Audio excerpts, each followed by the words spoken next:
Welcome here at the Independent School for the City for Schools Out with Andrea Prins. My name is Mike Emmerich. I'm the director of the Independent School, and I'll first introduce the series and the school a bit to you. The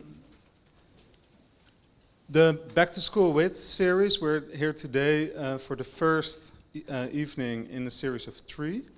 So the first one is about creative compactness, where we're focusing on floor plans. The second one is about the meaning of social, where we have Bernd Vlee from Austria, who will talk also about how social housing in Austria is being dealt with, and will showing examples. And we will also invite a social housing expert from the Netherlands, but we're still struggling a little bit with someone who wants to talk about it. And in the last session on the 4th of March, we will have a session about housing illiteracy. And most likely he confirmed more or less with Nicolas Bernard, who has a lot of ideas about alternatives to ownership, to house ownership. Today's evening, we will start with an introduction by Andrea Prins, who I will introduce later on. Afterwards, we will have a presentation by Beatriz Ramo. That's a bit of a longer presentation. And then we have 2 shorter presentations. One by Fenna, Haakma, Wagenaar, about housing in London and Amsterdam, more or less. And then we have a presentation by Floris, architect of Monoknok. And he will talk mainly about a project in Hilversum that he just finished. And then we hope to wrap up around 9:15. Just to give you a little bit of context about the Independent School for the City, because I see a lot of new faces again, so it's always good to know where you are. The Independent School for the City is an organization that we started 6 years ago, more or less. And we always describe it as a school for people who already went to school. But we use the tagline, a playground for urban thinkers, doers, and designers.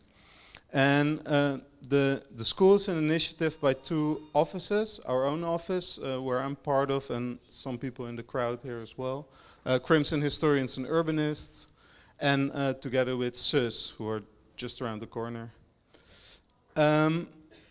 And what I think it's nice to know about the school is that we kind of do 2 ranges of activities. We have real school stuff, so that we are with a smaller group of people working for a week or a couple of weekends on a certain topic. The longest program that we do is 3 months full time, for which you can still apply. We're starting in April. And at the same time, we also want to be a hangout, a place where people come together to discuss issues that are relevant in the city at this moment. And those are mostly more the event type of things, like tonight. The Back to School With series is one of these more event-like things.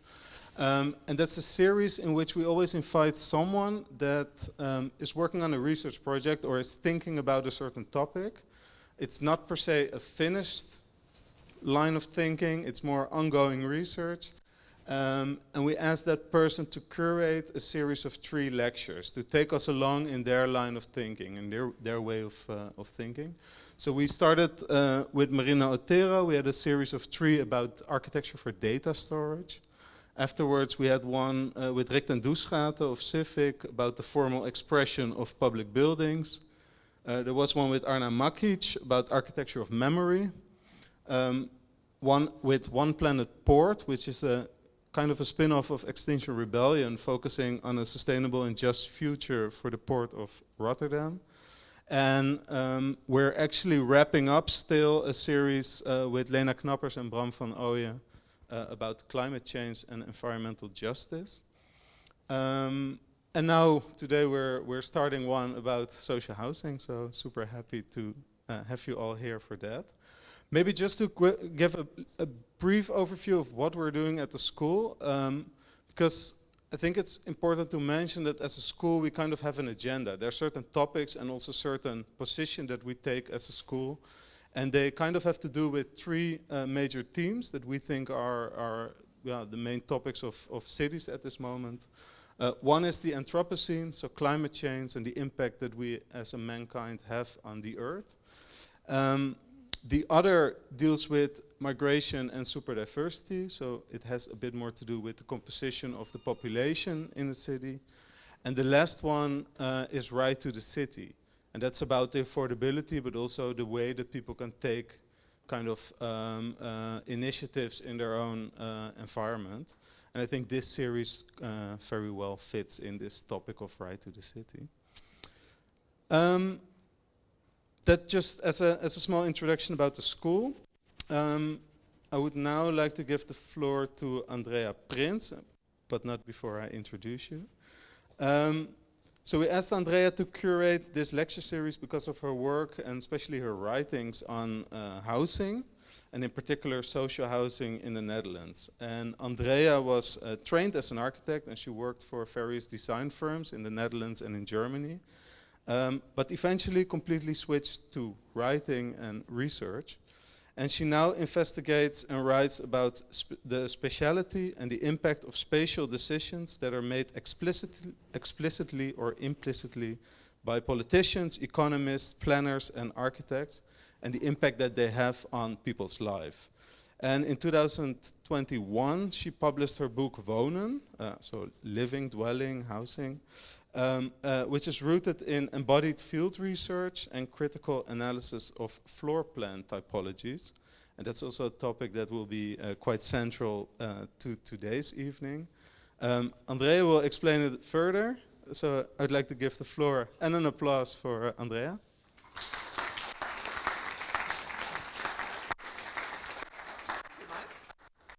How does it work? Okay, let's try. Hi, everyone. So, housing culture has fascinated me all my life, personally, as a designer and as a writer. For instance, this intriguing family home in Tokyo with tiny personal spaces, sometimes also only the area of a bed, and common rooms on all levels. But this interests me even more, the quest for affordable homes for all. In the Netherlands, the lack of social and affordable housing has become more than evident. The current debate focuses on numbers and regulations. Too low construction numbers, too many building regulations, and so on. Moreover, there's a maze of rules that people must navigate to qualify for social housing. This narrowing perspective ignores something important: the resident and the experience of housing itself. As a result, many young people do not even consider living in a social project. Social housing is not only scarce, but it also has a negative image. In this series, we aim to discuss affordable housing from different perspectives. Tonight, we will start with floor plans, or more precisely, we will discuss compact, affordable, and livable floor plans. This evening is not on numbers. Nevertheless, let me start with statistics and a question. How many people live in social houses? Michelle asked when we prepared this evening. I didn't know. I started to search for the amount of social homes in the Netherlands. This came out of it. For every 100 homes, there are 57 that are owned by the lucky occupant. There are 14 that investors or private persons rent out to their pleasure.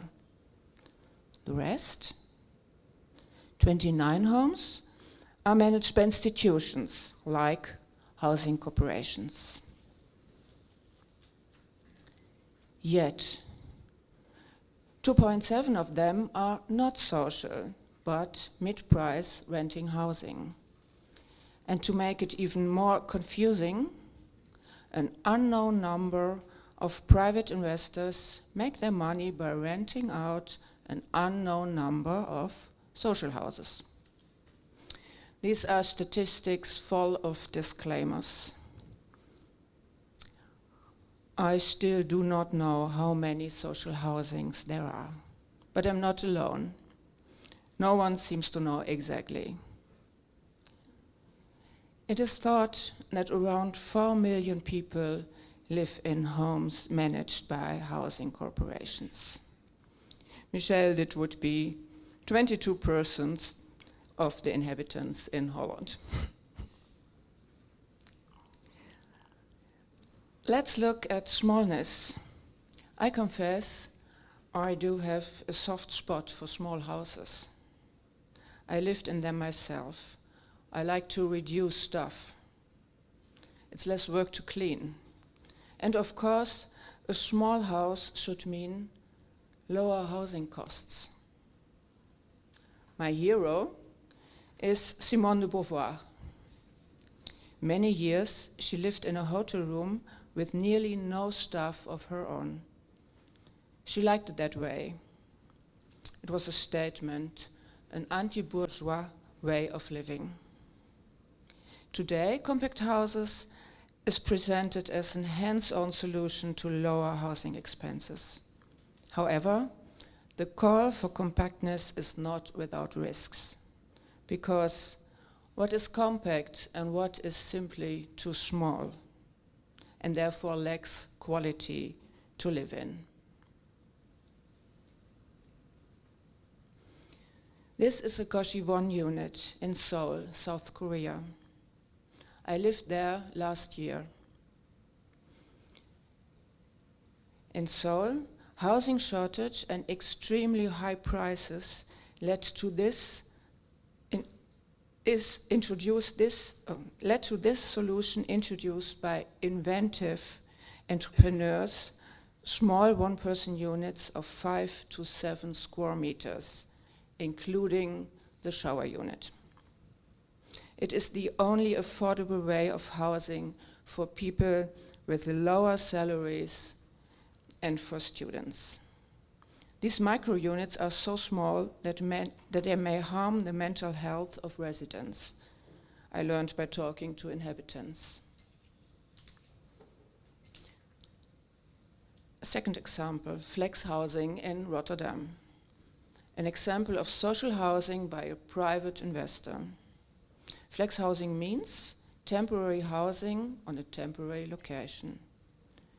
It is a smart project with complex floor plans. This is a home for one person. It is super compact because there is no hall. You enter directly into the living/bedroom space. What does that mean for residing? This space of 64 square meters is meant for family up to 4 persons. It is an apartment for a completely pre-scripted way of living. Do we really consider this a decent floor plan? Moreover, a decent floor plan for people with no alternative? Till now, you won't find any Goshi-won in Rotterdam and in Holland. Yet our market-driven approach also here tends to reduce the act of residing to a bare minimum. So tonight the question is, how do compact, affordable and decent apartment floor plans look like? We will be inspired by examples from Paris and explore ideas from Amsterdam, London and Hilversum. Creative compactness to counter the pitfalls of unhealthy minimalism. So thank you very much, Michel, Wouter and Mike, for this great opportunity to highlight also the potential of social housing. The idea is to look at this issue from different perspectives. We will start with Beatriz Ramo. Beatriz, besides so much more, you're an architect of internationally prize-winning projects. When we met last summer, we quickly discovered a shared love for the floor plan. Tonight you will talk about the compact floor plans you designed near Paris. For this project, you won the French National Prize for Women in Architecture in the category Best Original Work. I am very, very happy that you accepted to be here tonight. Please.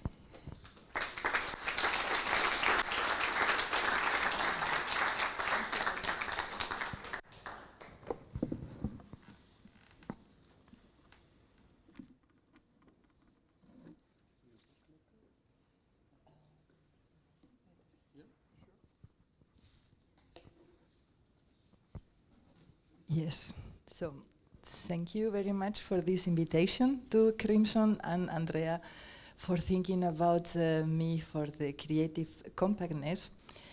As Andrea said, we met last summer, and Andrea said she loves small spaces, so she asked us to, if she could visit our very small space, the Cabanon. I will not talk about the Cabanon tonight. It's a bit too radical, small space. It's an apartment of less than 7 square meters, and we even added 2 infrared saunas and a whirlpool bathtub. But yeah, it's too radical of an experiment to be a prototype for social housing. However, we were doing this project in parallel to the project I'm going to present and to the research I'm going to present. So somehow there was a flow of ideas from one to the other, and in both cases, optimization of space was always the, let's say, the motto. In this case, we have to optimize 7 square meters. And in the case of the Paris project, we talk about, let's say, more standard surfaces, still very compact for Dutch standards, but let's say very normal for what the Greater Paris area normally works on. And as Andrea said, we were basically talking and discovering this shared passion about floor plans. I think we were like 1 hour in the bedroom, which is this small green space, discussing about floor plans and how architects have lost the interest in floor plans. That is my opinion, and floor plans are not even discussed anymore. Somehow it's a given that you get, and as I was told when I started working in Paris, you as an architect have to focus in the facade. This is what you do in a housing project. Of course, that idea was having a conflict on us because we really have, I mean, I love floor plans since always, and I really have a true hope that floor plans, well-designed floor plans, can improve housing enormously. For us, the floor plan of a house is really the master plan of a city. It really determines relations between the different people. It has to be flexible, it has to be adaptable, and it has to be resilient, like a master plan, to accommodate unforeseen situations, economical, demographical. Everything happens there, so the floor plan is really, for us, super important. Everything starts in the floor plan, and we live in the floor plan. So just a quick introduction why we started working in the south of Paris, well, in Greater Paris, how we started doing this research, that we started in 2012. So it's many years ago, but it has, for me, still is very applicable, especially to the crisis we have in the Netherlands today and basically in every European city. We were selected in 2012 with Monu on board to be part of one of the 14 teams of this Atelier International du Grand Paris. So I don't know if you know it, but it was like a really utopian idea where the French government invited architects, because they thought if you put architects together and you pay them and they think, they might come up with good ideas. So this is the context where we were working during 4 years, and it was amazing because you get paid to think about the research you want to do. And It was fantastic. Also, it gave us the chance to meet very interesting people in these 14 teams. From the Netherlands, there was also MBRDV. From London, it was Richard Rogers. From Italy was Paola Vigano and Bernardo Secchi. There we had Perrol, Paul Sampag. I mean, it was a quite interesting bunch of people to talk. And this edition was about living, habiter le Grand Paris. So we had to come up with ideas that will help this housing crisis that the French, well, the Greater Paris area are having, basically as a continuous state, I would say. But if we look today, I mean, I was finalizing reading recently the Le Corbusier towards verse and architecture, and 100 years ago he was already talking about the housing crisis and that we need to build so many houses and we need to build them more efficient and less and more sustainable. So it looks like this is the, I don't know, the perpetual condition of housing today. So well, this is a bit how we were working. And this was the context when we started. So like in Netherlands, in that moment in Greater Paris, the production of houses, it was, let's say, half of the need for houses. So the prices went up and the rest, you know. For us, was not only a production and price crisis, it was also a quality crisis. Because as I like to look at floor plans, we realize they have a floor plan which is totally standardized, as we are gonna see. All the debate about housing was just the amount of houses you need to build per year, or it was about this, the circle rectangles that we had to add because of all the wheelchair regulations that determine basically everything in the floor plan, how much it can consume in terms of energy, how much does it cost per square meter, and then the T1, T2 is basically like a studio, 2 rooms, 3 rooms, 4 rooms. So that was all that the housing was discussed about. Even some people from this amazing group of architects, we were there, they told us, Beatriz, you are wasting your time. There is nothing to do about the floor plan. The floor plan is a given. The developer gives you the floor plan. The developer comes with this booklet of regulations that he says, this is like this is like that. We have this super mathematical formula that when we sell it, it turns the budget. So you focus on the facade, and this is what we can do, the facade. So as I said, for us, this was not really working, so we wanted to analyze this standardized floor plan that you see everywhere in France. And today that I know a bit about the French context, I can tell you this is really a French symbol. This is really the house you see everywhere in France. It doesn't matter where, and it doesn't matter if it's social or it is privately owned. So normally this is the surface for a 2-bedroom apartment. It's 60 square meter. Here in the Netherlands, this would be rather a compact house because 2-bedroom apartment, I mean, we've seen 80 square meters, the minimum, and 120 square meters in the new towers of Rotterdam. These are really, let's say, very oversized 2-bedroom apartment, okay? They have living rooms that are bigger than my apartment today, around 58 square meters for living rooms.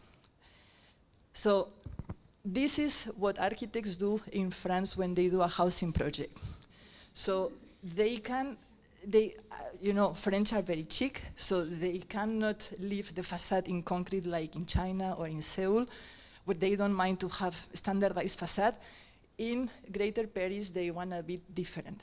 Not minded that the interior is all the same and is miserable, but outside you have to be different and look very chic and very loud, and this is where the creativity of the architect goes in a housing project.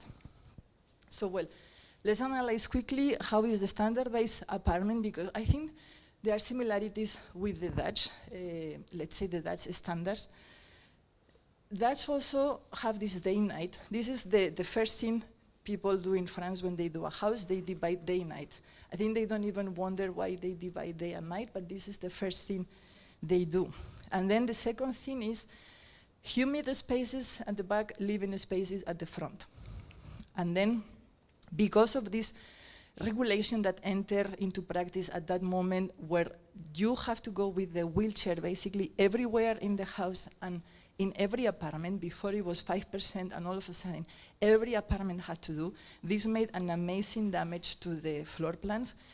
So these three became too generous if you compare the size of the bathroom with the size of the living room, and because you could not just add square meters to the house, other areas need to be smaller. So then they create this hybrid piece with entrance, kitchen, and living room all together, so you really enter in the middle of the intimate domestic space.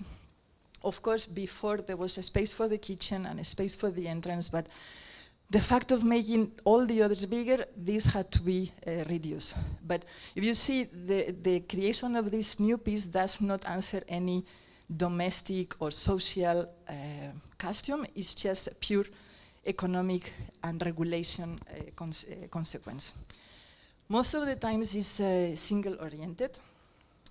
This organization you apply, it doesn't matter if it's a studio, 1, 2, 3, 4 bedroom apartment. The simple thing, you just add rooms, one to the next to the other, and then you also create these huge corridors that, I mean, these are prices of 2019. Today they are much more expensive, but let's say you are buying this house and you are paying around 50,000 euros for your corridor. And the fact that it's wasted space for them, they make it even smaller, and by making it smaller, it's even more useless. So you get a tube in your house when you can do nothing, basically, but you pay very expensive. Anyhow, imagine the standardized apartment would have been an amazing apartment. We also would have questioned the fact that it's standardized, because we are since several years in the moment where the traditional family, or what we call the nuclear family, so father, mother, 1, 2 kids, it represents basically a third of the households. I think in the Netherlands is even a bit less than the third. So we even have more one single person households than traditional families. And the thing is, all these exceptions that we hear, these are really the 70% of all the households. And we talk about single people, we talk about single parents, we talk about patchwork families where I have kids from another marriage, my husband have kids from another marriage, we produce new kids in our marriage. So all these families which have different needs in terms of timing, you also have to accommodate in the floor plan. We also have seniors, old people living with a student in this intergenerational cohabitation. We have cohabitation, we have adult kids that have to come back home because they are divorced for a moment. I mean, there is so much thing that should totally stimulate the architect in making floor plans instead of these kind of green facades.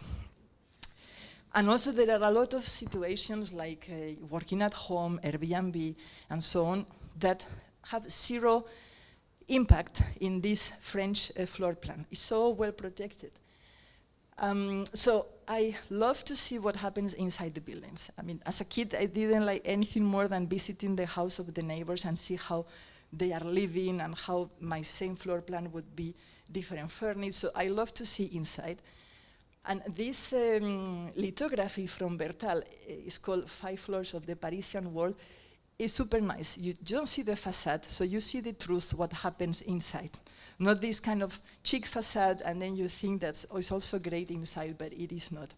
So you see who is rich, who is not, you see what they do, how they use the space. So what we did is we create our own Bertal section by analyzing all these households that I show you and what are the struggles they suffer in their current very inflexible apartments.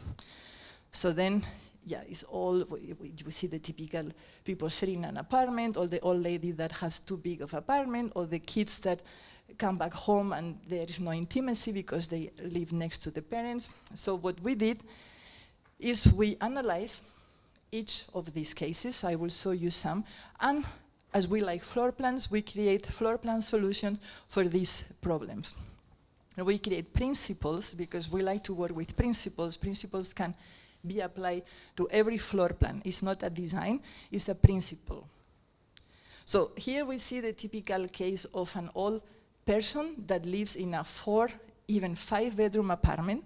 She only uses one, but yeah, she doesn't want to move. She loves the apartment. Even if she moves, she's gonna pay for a 2-bedroom apartment the same as she has now, so why she should move? But yeah, she has to pay a lot of heating, BB cost and everything. And well, it's a very inefficient use of space to start. There is nothing bad about having an underpopulated apartment unless you realize the production of houses does not even satisfy half of the demand. So then you think, this is absurd then, because as it happens in the Netherlands, somebody already calculate, if you would just use all the empty space that is not used, you don't even need to build any new home from here to the 2030 or 35, because you could accommodate 3 million people in the empty space of the current housing stock. Here also we saw that like more than half of the apartments in the area where the housing crisis is the biggest are underpopulated. So which seems to be totally an aberration. So in our project, what we are gonna see later, but we said every big apartment, and we consider big when it has 3 bedrooms or more, so 3, 4, even 5, is made from the beginning. We will design it in a way that very simple can be divided in 2 tomorrow. So everything is planned, every technical aspect, the design, the VVE regulations, so that this can happen. And then the part that the old person will keep, it cannot be a studio, because old people don't like to live in studios. They want to keep their room, their kitchen, even an extra space to welcome the grandchildren, for example. So you also cannot give them too little, but he can divide the rest. Either he can rent it, he can sell it, he can help one of the sons to move out, to be more independent. But it's just a very sustainable way to use a space you don't use, and you make this housing crisis just a little bit less because you can reuse it. Another case we see a lot is a single mother, for example, with a son.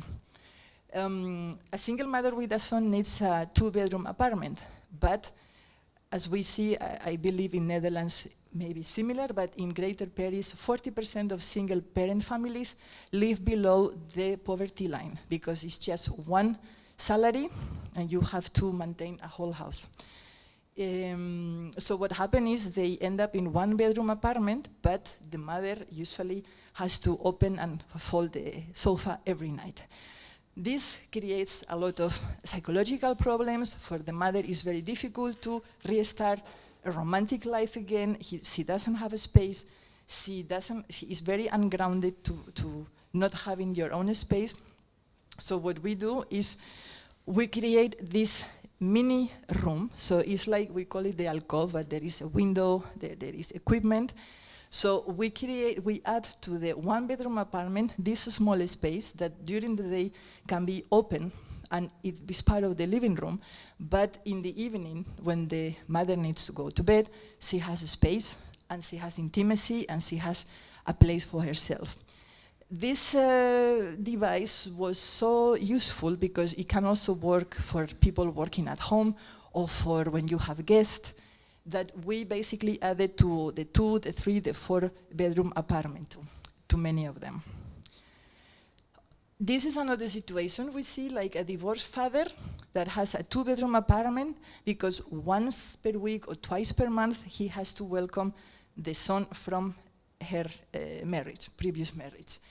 He then is forced to pay a 2-bedroom apartment and the 1 room he only needs maybe twice a month. But it's a lot of cost. So we say, okay, he can use the solution before of the alcove, or if we really optimize even more, because this project, we thought all these principles for the most fragile families. So we try to optimize to the maximum. And as we did for the Cabanon, optimize is never thought about reducing a space, it's about maximizing the possibilities of one space, which is something different. So here we have what we call the modular living room, which, let's say we don't add extra space or extra surface. This is the typical area of 1-bedroom apartment. In this area is around 42 square meters. Here it will be a bit more. But what we do is we have a living room that is rather long. You have 2 windows, you have 2 radiators, you have 2 light points, you have sockets, you have everything you need. For a given moment, you can just close it, and then you create this extra room for that weekend or 2 per month that you are gonna need it. But the rest of the time, you are not forced to keep and maintain one room that you are not gonna use. This is an extreme optimization, but it can really help especially fragile households to have, let's say, still standards. This is a very typical situation. I have had friends on this situation and does not end up well. Is when you have to come to live with your parents when you are not a kid anymore.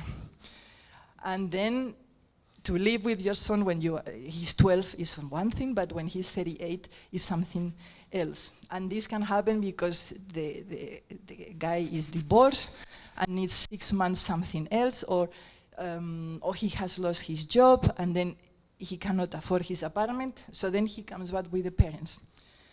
And then intimacy issues arise, especially if he has a girlfriend, incompatibility of schedules. So what we do in all our plans, we don't do day-night, we do parents and kids. So that is our starting point, because these are the persons who are gonna leave, let's say, the apartment. So we have in all 2 bedrooms and 3 and 4, so but from 2 bedrooms, the rooms are never touching each other. So we always have the rooms separate, and we always add a second little bathroom with a shower and a sink for the small room, or well, small for the other room. And we always try that this room is close to the entrance, so this can work a bit like more autonomous, independent, so you can just enter and you don't need to cross or disturb what your parents are doing. You have a bit more of, let's say, autonomy. This is a very nice plan already for family cohabitations, because I think it's very pleasant. Also as a kid, you don't live wall to wall with your parents, but especially it comes handy for this kind of parents plus an adult son, or the opposite, you have to let your mother live with you because she's sick. I mean, in Spain, this happens quite a lot, that you take your parents at home. So they also have more, let's say, autonomy over there. I'm Spanish, by the way, that's why I say that. And then we also do, like here in this shaft, we pre-equip this in the way that you can even install a kitchenette.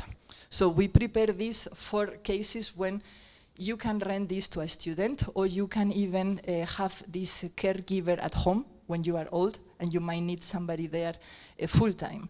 So it can really work as 2 different apartments. As I said, we talk about principles, not about design. You will see we have a very difficult site. It was like a triangle, so we have all kinds of plans. So no matter the plan and the shape, you would always find there are 2 bedrooms and there is always 2 bathrooms. Another situation we encounter is, for example, the couple that is gonna have the first son. And then they live in their 1-bedroom apartment and they wonder, should we get a 2-bedroom, but maybe we get another son, so maybe we should get a 3-bedroom. And then the jump from 1-bedroom to 3-bedroom is a lot in terms of money and investment. So what we give as a solution to make, because as I said at the beginning, you have to make the apartments resilient.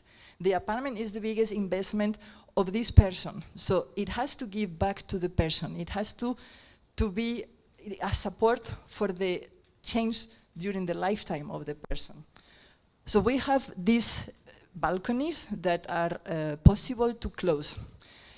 I say possible, not technically only, but you also have to ask permission normally in the VVE, and somebody can say no, and that's it. So we really made sure that everything is written in the VVE, so nobody can vote against. This is something you don't need to open to vote. We already write it. When you buy this apartment, you have the right to close it. And we pre-equip everything in terms of heating, electricity, and so on, so it can be closed. And then you get like a 9 square meter space, which is more or less the standards for a bedroom in Greater Paris. So this is one solution. So then the couple can stay in the apartment, they can have the kid, maybe they will stay there forever, but somehow it will allows them to gain a bit of time, maybe a lot of time, until they are ready or not to buy a bigger house. This can also be, of course, applied for people that just need a bit more of space. Imagine they work at home. So, of course, it has much more purposes than for the couples with an extra kid. And another solution for this problem is we have the movable kitchens, which means that many times we pre-equip another shaft in the apartment, so the kitchen can move to the living room, like in, let's say, most of the Dutch new houses, and then you can liberate another sort of alcove for this extra use. So this apartment, for example, is 1 bedroom plus. Plus means that it has already this alcove, but then even can function as like a 3 room apartment, because you can even move the kitchen here and, you know, have more resilience in case you need. And then, of course, we have the case for the flatmates sharing an apartment, and everybody knows what are the issues that might arise and how inconvenient it can be sometimes, because you are sharing an apartment, like 4 or 5 different households, an apartment that was never thought for 4 different households. It was just thought for normally 1 and the traditional family. So what we create also in this Atelier International du Grand Paris, the first thing we did for this housing crisis in France is to propose them the co-residence, which is an apartment that is really thought for being shared. And it works like you have a fixed amount of units. In this case, we have 6 units. Each unit has his private bathroom. What you can share is the toilet. And then they have a nice kitchen, living area to share. This for us is the maximum, let's say, for these co-residence apartments, because also you cannot impose too much this community feeling when it's, let's say, more than that. This still has the scale of a house. And then it opens the sharing to much more than students, because we also learn that at least 30% of the sharing population are not students, are really single mothers, older people, and many people don't share just for economical reasons. They want to share because they don't want to be alone. Other people would prefer to be alone, but you have to offer options. So like this, we also imagine like it could be 1 single person, 1 single parent with a kid, 1 commuter that comes and goes, which is the case in many households in Paris, 1 unemployed person, 1 old people, and this creates, ideally, this social capital, because maybe the older person can babysit the single parent kid, while she maybe can do the shopping for her, so it creates really kind of synergy among them. But well, I just show you some examples. We did analyze all the diversity of households. We also analyzed the different situations. And then what we did in a very methodological way, we make them all in a table. We wrote down all the needs they have. Okay. Also the temporality, because some of these needs happen every day. Some of these needs is twice a month. Some maybe is once in a lifetime that you have to host your parents because they are sick. And in relation of this, we create spatial solutions in plan that accommodate this. And at the end, it turned to be much easier than we thought, because we saw the same spatial solution could accommodate needs of very different households, for example. And also in terms of the temporality, you decide how, let's say, the hardware, if it's something that has to be a flexible panel or has to be something built because it happens every day, no? So then we create our series of principles. As I say, we love principles. It's very easy for us to apply to the different floor plans. And then we also thought we needed to add our quality principles, not only adaptability, but quality, because we saw that this standardized plan really lacks of quality too. For me, a quality thing is to have a kitchen in a dedicated space. I think today is very rare in the Netherlands, in the new plans, to have a kitchen, because kitchen always comes at the end of the living room. I don't know if this is a developer product or is the wish of the people. I can say, being Spanish and cooking a lot, I don't like to have the kitchen in the living room. I like the option to have a connection with the, to have a semi-open kitchen, but I know a lot of people that don't like this kitchen in the living room. So in all our plans, we offer the possibility that you can close your kitchen and you still have a window. You can semi-open the kitchen, or you can have a living room kitchen, but we never force some lifestyle choice to anybody we don't even know. So for us, flexible kitchen is important.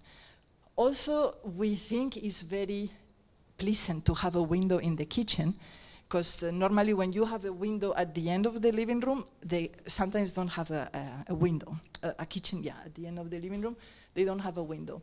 We think it brings really quality to the apartment. 77 of the apartments in our project that is called START have natural light and ventilation. This is even, I think, unthinkable in the Netherlands. Also in France, it's not common. I think in the 20 years I've been here, I have been in one toilet with window. I don't know if you know one, but in there we have made, also not too many, but at least we try that you have a window in the shower. And there are many showers when you can see the Eiffel Tower from the project. This is super important. And here we have revised our plans like maniacs, like 3-4 times, trying to squeeze one more wardrobe, one more storage space. When you do compact floor plans, you have to really imagine how it's gonna be furnished and how much storage you can put. This doesn't mean that they are gonna put all, but if they need, they will. So what we do is always, here I show you an example. This is like a quite generous for French standards room, but if you put the door here instead of here, you're allowed to put wardrobe. This is super logical, right? But you have to see the plans that are built. It's aberrations. You also, the window, if you put it like this, you can make all of this storage. If you put the radiator there instead of there, you are sacrificing another wall. And then later it's a catastrophe with the sockets and the electrical appliances. Here I show you the same surface, but in rooms where there is no grace in the position of these elements. So for example, here the proportion is maybe to a square. Here the elements are just placed without any intelligence. And then these things in blue is what we miss in those ones. And again, if we are doing compact apartments, these things matter a lot. We also do, we always try that the bed can be placed in 2 positions. So also how we place the electricity, not to multiply too much because there is always no budget. So this is really a lot of work we do. And for example, if we just take, let's say what you place here, we basically need 22 less surface, and even we put 1 extra cupboard if we place the things in the right way. But well, let's say if the architects make plans that are better designed, you can have less surface because everything is more optimized. Another important thing, this is more a perception, but when apartments are small, these little tricks play a role.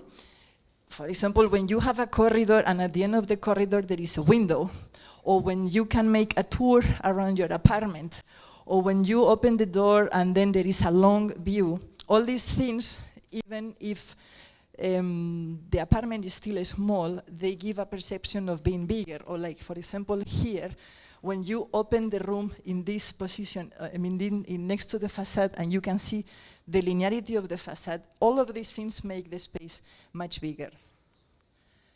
And then here we had to, of course, do something with the corridors, because we didn't have this kind of death space in the house. So what we did is two solutions. Either there is no corridor, so you have to enter the bedroom through the living room, so then you just have zero corridor, or when we have corridors, we make them bigger, so you actually can use it for something. So this lady, for example, she created her little office in the corridor, or there they have the whole kids playground in the corridor. But you give them, let's say, valuable space. And of course, when you have double, triple orientation in your house, it just gets another level of quality, light, ventilation. So in our project, 88% of the apartments have double orientation, and 26 from these 88% have even triplet orientation. And well, this is, I think, quite okay in the Netherlands, but we also have to ensure there is a proper exterior private space, especially when the houses are too compact. This is always extra and necessary. So I will just show you maybe 3 examples of floor plans of our project, just that you see all these principles and how they are applied. So this is a 2-bedroom apartment. We call them super adaptable because of this, what I told you, that the rooms are separated, so it opens maximum possibilities for family living, but also cohabitation. So whenever we have 2 bedrooms, there is always a second bathroom for the second room that is close to the entrance. We have these corridors that are actually having some functions attached. We have this living room that goes through and has triplet orientation, and you can close here in case of need for a, let's say, punctual moment. We have also a kitchen that can be moved to the living room in case you need here another room in the future.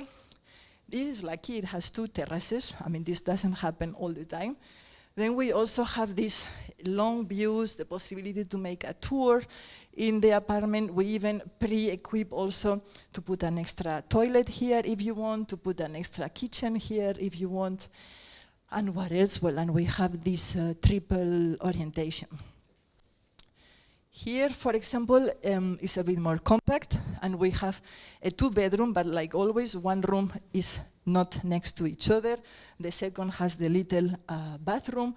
There is even a buffer area or a dressing that makes even this room more, let's say, private. Even it has a known balcony. This has this plug that you can close in the future, and you can have an extra room. So if you close there, you still have another terrace, but you also can close here and make this kind of alcove, temporary alcove for use.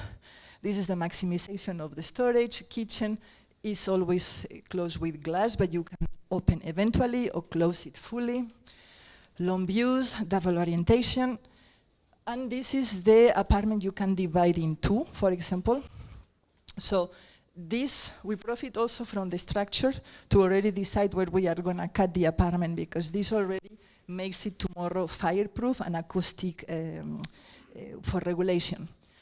So this will be the part that we will separate tomorrow. We call it La Maison des Enfants, which means the house of the kids, because here is where the kids have their bathroom, their toilet, a corridor where they also have storage. They also can just turn around, and that will be more the main apartment that has also 1 room next to the entrance, so this becomes more independent. The alcove that you can close, the kitchen that you can decide to open or not in the living room. What else? The extra kitchen you can add here. And then tomorrow when you divide, you close here, you open there, and this is the studio. So I will just talk a bit more about this divisibility, because of course it's a great idea, but as an architect you have to work 10 times more, because you have to design an amazing plan today, but also a good plan tomorrow. And we didn't want to sacrifice anything from today just to make the tomorrow better, because you don't know eventually if this person will divide the apartment. Although everybody who bought, I think they really bought it for the reason. If you see, so this is the plan today. So the four-bedroom apartment.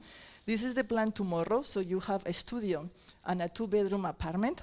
And here we saw the changes that they have to do. So it's super easy. In 24 hours, you can divide your house. And here we even did a bit more than necessary to keep our principle that when you have 2 bedrooms, you have also a second bathroom. That here is just, here it doesn't exist. Of course, it would have been easy. You simply need to add a door to this bathroom, and this room can already use that one. But we wanted to also be consequent tomorrow and have the 2 bathrooms. This is in terms of design for us. So we designed every plan with the superposition of both to know where we are going to place the radiators, the lighting points, the electricity, the ventilation, because you cannot have absolutely any ventilation. This will not be fireproof. I mean, this gets already too technical, but it's a bit hard to design apartments that can be divided in 2, because you really want to make it very easy. Otherwise, every house can be divided in 2 if tomorrow you are going to just, demolish everything. So we did our technical floor plans where we specify already the position of all the technical elements, including the heating exchanger, all these things, all the pipes. We also wrote down what every shaft has to have. So this shaft will have a toilet and a kitchen. This can have a kitchen. This can have the extra toilet. So when we give this to the construction company and they give us all the technical plans, these are plans by the construction companies. So this is the electricity, this is the plumbing and ventilation, and this is everything that is heating and going in the concrete. So we really made pedagogy meetings with them so they can really understand, because for them it's the first time they do something that tomorrow is going to be something else. So we forced them to put everything that is for tomorrow in orange. So it's very clear for them what it has to be already active and what it has to be, covered.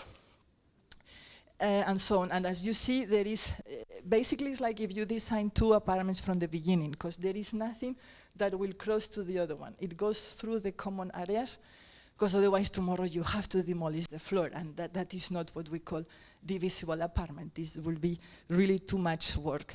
We also forced them to do a shaft where we saw them that when something is not used, it has to be covered. And then tomorrow when I need to plug my kitchen, I just need to make a hole in the shaft, and there is a little ventilation that is waiting for me to put the kitchen, because what happens in the shaft is common, it's not yours. So you cannot just open the shaft, take a pipe and make something. This is common, so you are not allowed to do that.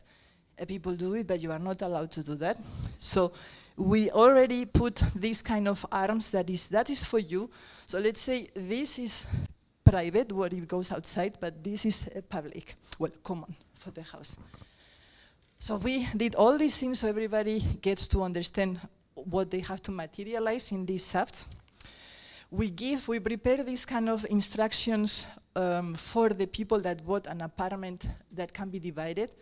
We did that for every principle, but this was the most complex. So we guide them step by step on everything they have to do. We also had to make sure with the notaries that everything, and the geometra, that everything is written in the, Vereniging van Eigenaars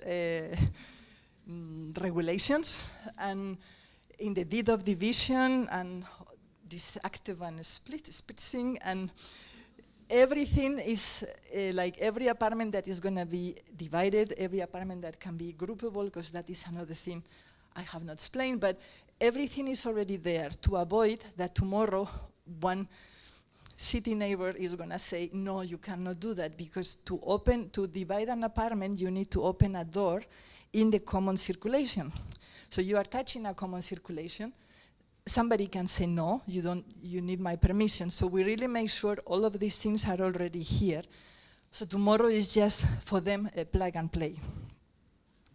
We also, for example, this is how the balcony is explained in this deed of division. So they can close it without needing a vote. We just give them prescription. They cannot just close it in green. It has to be according to our materials and our modulation, so it has to be harmonious with the facade. We also talked to, this is the Eneco of France.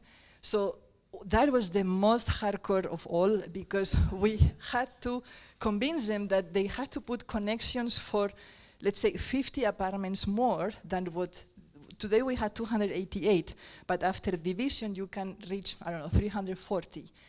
So they had to pre-equip the building for that, and we had already 2 electrical connections in an apartment for today and for tomorrow. So this was, I mean, here we really thought, that's it, we don't manage. The same with Orange for the internet, and the same with the NG for the heating. So they have these technical documents, and they always put the number of houses per building after division, so to always make sure we satisfy the biggest scenario. So well, we have all these amazing apartments that can do so many things, but we also thought it's important that we give them, because we have a density that is considerable, also common spaces. Especially this, I think, is relevant when you have compact housing. So we have 5 buildings. Every building has 1 common room. And we have 2 extra, what we call hotel rooms, that you can rent if you have visitors. These are only spaces for this community. People from outside cannot use it. It's only for the neighbors. They also have to pay a small fee, which actually is good because then they take better care of the space. And also we had a lot of terraces, because in the ground floor we could not vegetalize anything, as we had to follow some constraints for geothermic, as we have a geothermal energy in the building. So there was no place for vegetalization almost. We had to make a lot of terraces. So then we came up now with the good section. We create again this lithography of ideal apartments where people are happy and content in their house. And we also did principles for the towers, because it's not like in Rotterdam, where towers are actually a very luxurious way of living. In Greater Paris, they forbid the towers for many years. Only now they allow them. And when I say towers, I say buildings of 50 meters high. So, I mean, the towers in Rotterdam are like 3 to 4 times bigger than this, but they have a past, a traumatic past with towers, and they think towers create asocial people and social conflicts, so they really, really are very careful with towers. So we had to make a whole narrative about why towers and why positive density is also good. And one principle that is very important for the success of this, everything that I just said, is the width of the building. Normally, this is the type of tower that is being built in Paris, well, at the same than us. It's normally 24 by 24 with a height of 50, while we are doing 14. And here is when the developers would say, oh no, but this doesn't work because this is not compact enough, that doesn't work. Well, we proved in this building that it really works, and actually it was a bit cheaper than those buildings, for example. But well, this width, and for us it was around 14, can be 14 and a half, allow us many different configurations of buildings. Also the possibility to have a gallery access, because you still can have 14 meters and an apartment that goes through the both facades. So as I said, we have 40% less width. We even have 35% more windows, and I think here we were influenced by the Dutch architecture, because when you live in the Netherlands and later you have to do a project in France or Spain where the windows are much smaller, it's kind of difficult. So we wanted to keep really open facades, and also the open facade help us more for the flexibility of the project. And these were our construction prices before the inflation, because we had depend on the tower, between around 1,600 to 1,800 euros per square meter without tax of inhabitable area. So this is really for housing, without including the parking or without including the commerce. So that will make it cheaper because the ratio is less. Just now, all these principles, we put it in a project. We were lucky enough to, because all of these principles, we had them already before building the project. We got the chance, the enormous chance to build a project in Ivry-sur-Seine, which is just touching Paris. This is the River Seine, so we are really at the river. So this is a really privileged location where the triangle is. Ivry is also an amazing city. Well, Wouter lived there, and it has amazing examples of architecture and social architecture. So basically, the identity of the city, probably you know this project. I even think, I read sometimes that one Game of Thrones or one of these movies was also filmed there. But well, this is social housing. These towers are also social housing. So it really has amazing examples of social housing architecture. And I think, Job, the buildings you were looking for were this one. So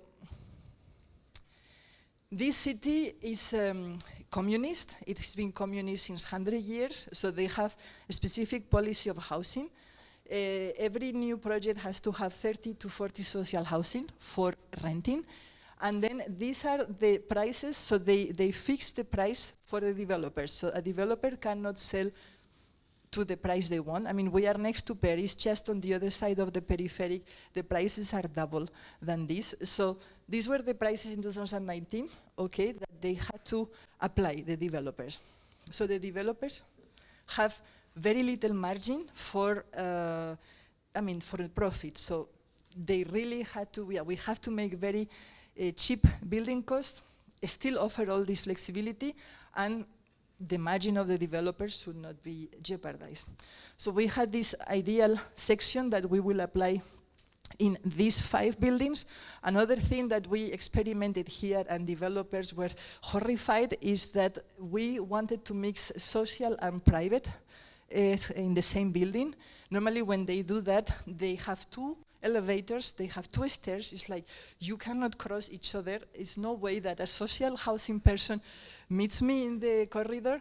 So here we wanted to have in the same building, sharing even the common rooms, and we even have them sometimes in the same floor, like you have 2 social houses, 2 private houses. So this is the floor plan. In the ground floor, the towers are very big to maximize also activity, and then they get smaller when we go high. Just go now very quick. These are the facade. We really wanted to have narrative facade, so the 2 colors make echo to the 2 materials used in Ivry. In one hand is the concrete for all these projects of houses in the 60s and 70s, and the red is about the brick. And we have these colors that determine different parts of the program, so these will be the common areas are all in this middle floor. So we really wanted that the facade tells the story of the inside and the outside. We didn't want to have this facade of the French project that is just nothing to do with the inside. Here, let's say we are proud of what happens inside, and we wanted to bring it outside. So you see the diversity of apartments. We also see that also the colors of the window frames, not the window frames, the window, the hall, also have a legend of colors to show what happens inside. All these balconies, they all happen for a reason. There is nothing that comes from the outside to the inside, but it's the opposite. And now I will just go fast, because I have very little time, but you see that there is this turquoise that shows you where are the common areas in this building. This is yellow because it's an alcove behind. So we wanted that this is always this dialogue inside, outside. We even managed to have the carpet, the section printed in the carpet, so this you will find in the common areas. And also we created a color code for all these typologies, because we have this one bedroom plus, one bedroom compact, two bedroom plus, and so we wanted that these are also shown in the legend of the doors. And now, just very quick, 288 apartments. We have around 20,000 residentials, 3,000 commercial spaces, 5 buildings. This is the project, so we have a privileged location just in front of the River Seine. Then 5 buildings. These are images of the construction.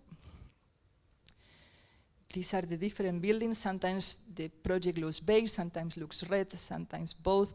But it's really the things from the inside, or the plaque, that gives the identity of the building. So we didn't create a facade. We somehow create the interior, put the windows that match, and cross the fingers that it would not look too ugly. And then, of course, we have to adapt some things, because sometimes, yeah, it can also for structural reasons, but basically it's a facade that really comes from the inside. These are, yeah, many apartments have a view to the Eiffel Tower even. So these are the common areas. These are also common terraces. The plaques. These are also pedestrian streets we created in the ground floor to connect with the central square that we are going to see. These are also pictures that we get from the inhabitants, because they send us this. I mean, it's an amazing picture, so I like always to show it. These are also common terraces. This we wanted to try. This is also kind of forbidden in France to have this gallery access, because nobody likes that people walk in front of the window, but I live in a gallery access myself, and I also said when I moved to Netherlands, I will never live in a gallery access, because I really don't want anybody pass through my window, and I have to say I don't find it problematic at all. And also it gives an extra exterior space for the house and a place of meeting for the people. So these are also many gardens we create. This was designed by Bernd. These are the common terraces.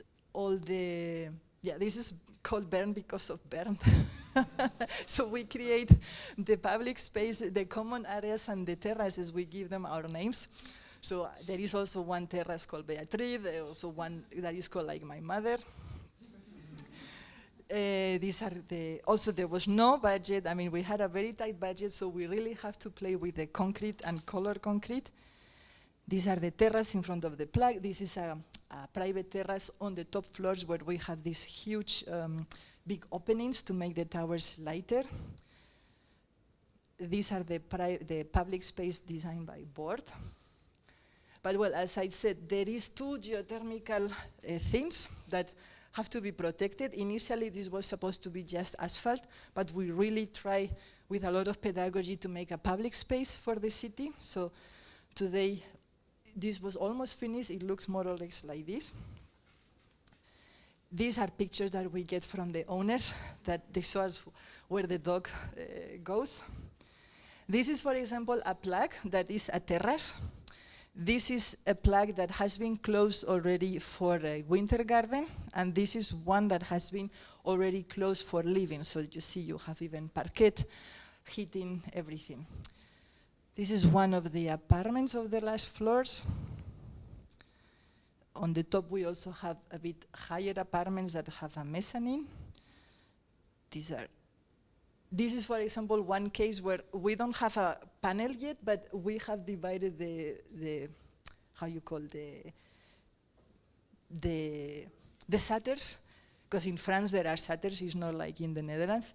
So already they can close here if they want, so we already gave them a space between the shutters. So you really have to anticipate those things to make them easy.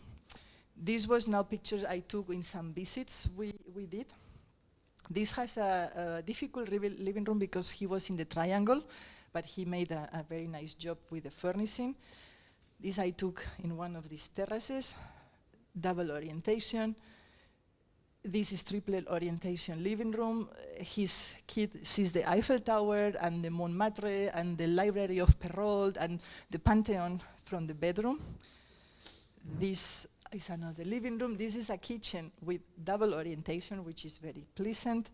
And this is one of these places that you can close this, and here Niad is closing, so we could take this picture and show it to you. And then we also gave everybody of the apartment this section, so they can hang it or do whatever they want. So at the end, it all comes back to the beginning. And I think I will stop it here.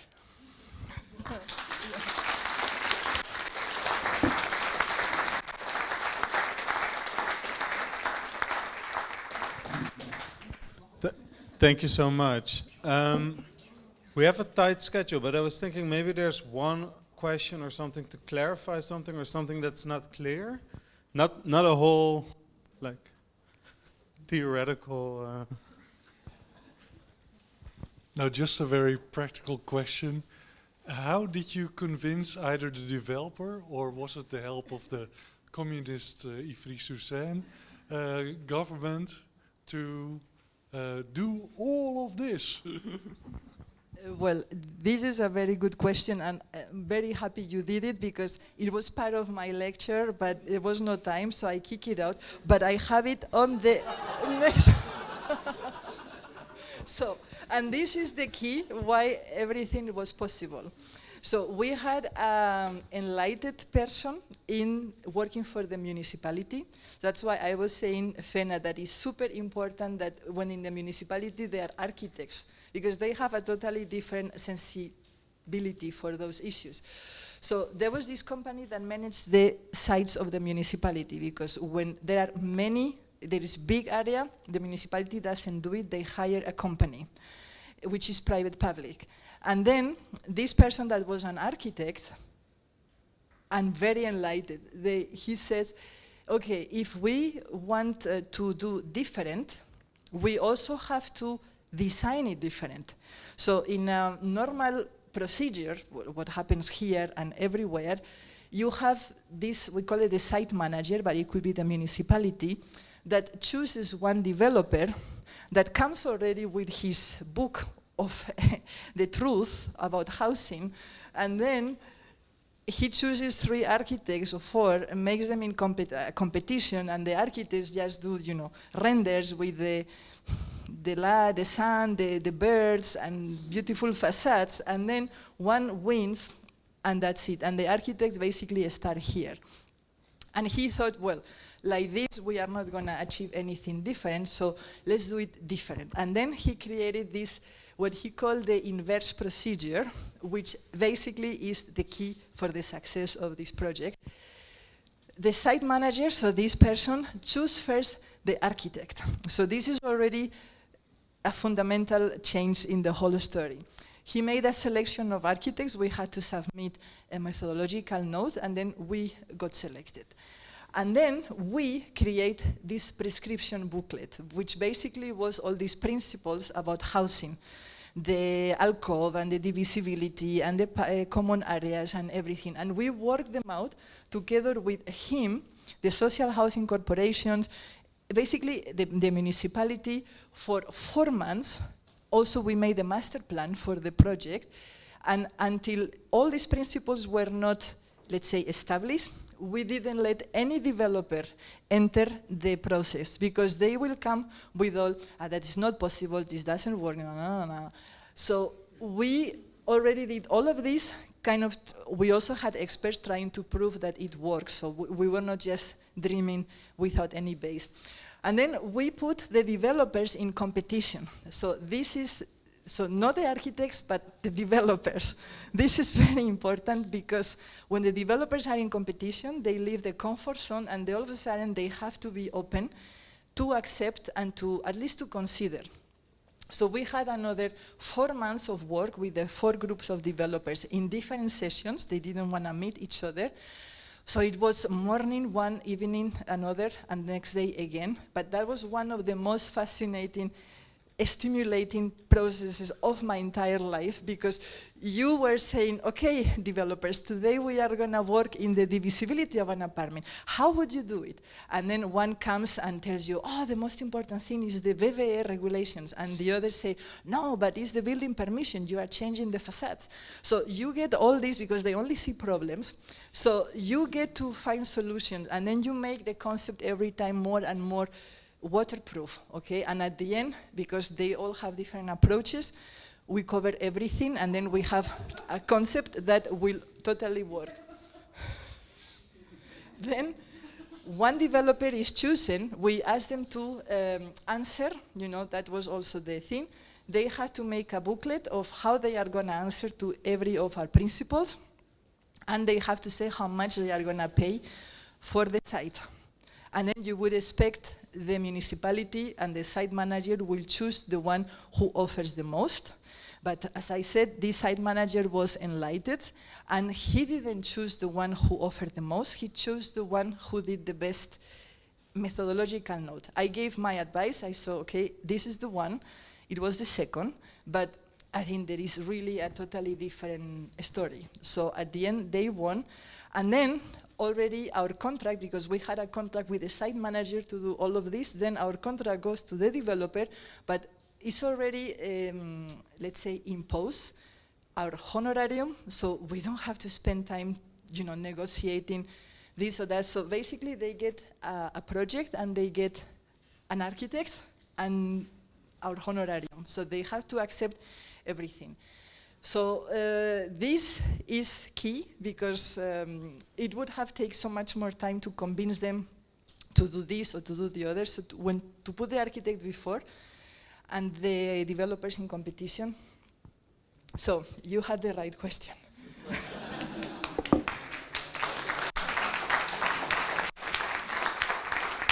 Well, we'll leave it to that for now, because we have 2 more speakers coming up, and then there's time for questions and conversation, and curious to also discuss if this would be feasible in the Dutch context. Our next speaker is Fenna Haakma Wagenaar. Let me quickly introduce her to you. She's an architect and chief designer of the municipality of Amsterdam, and she previously worked at the architecture and urbanism unit of the Greater London Authority with Ken Livingstone, where she developed the London Housing Design Guide that was aimed at improving the quality of housing in the city. We're very happy that you're here, and you will give a short presentation of around 15 minutes, I think. So the floor is yours. Thank you. Well, let me start first. It's really hard to follow Beatriz. You're now officially my favorite architect. It's amazing. I'm floored, and it's actually, I have to disappoint you. None of this is possible in the Netherlands. So there I start at the moment. Okay, I'm also an architect, maybe a failed architect in some ways. I grew up in the Bijlmer that greatly influenced me, maybe in the same way as Andrea. The fascination for plans and for social housing has never been never lifted.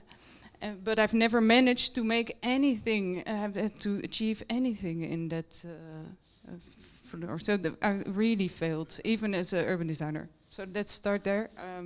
I continue. So maybe it's because I grew up in what in the Netherlands is considered really bad. And almost everything we do now is almost a response to what we did wrong in the Bijlmermeer. Maybe you know it. If you don't, forget about visiting. It's gone. So it was an extreme housing development where, you know, gallery access, just as Beatriz said, I like it as well. It's actually amazing. One of the things I just want to say, I'm just going to shortcut my presentation here, because one thing that gallery access in the Bijlmer did was all the kitchens were on the gallery access, and you have to imagine there was an incredibly rich diversity of cooking cultures in the Bijlmermeer. So everybody had their own cooking culture, and so the kitchen was often open, the window was open, you could smell all these things when you would go on this gallery access. And furthermore, Dutch are not hospitable. They're not welcoming people. The door goes open. You're asked, how many potatoes do you eat at your dinner? If you eat, do you eat here? You better not. If you go to any other culture, it's really almost, except English, but you go in and you get food. You get food. It was amazing. So we're never hungry. My mother's like, why are you not eating? Oh, we ate all day. So we had the Chinese neighbors, and on the third floor, they were amazing cooks. So we were always eating things, but I ate everything. So this corridor of food,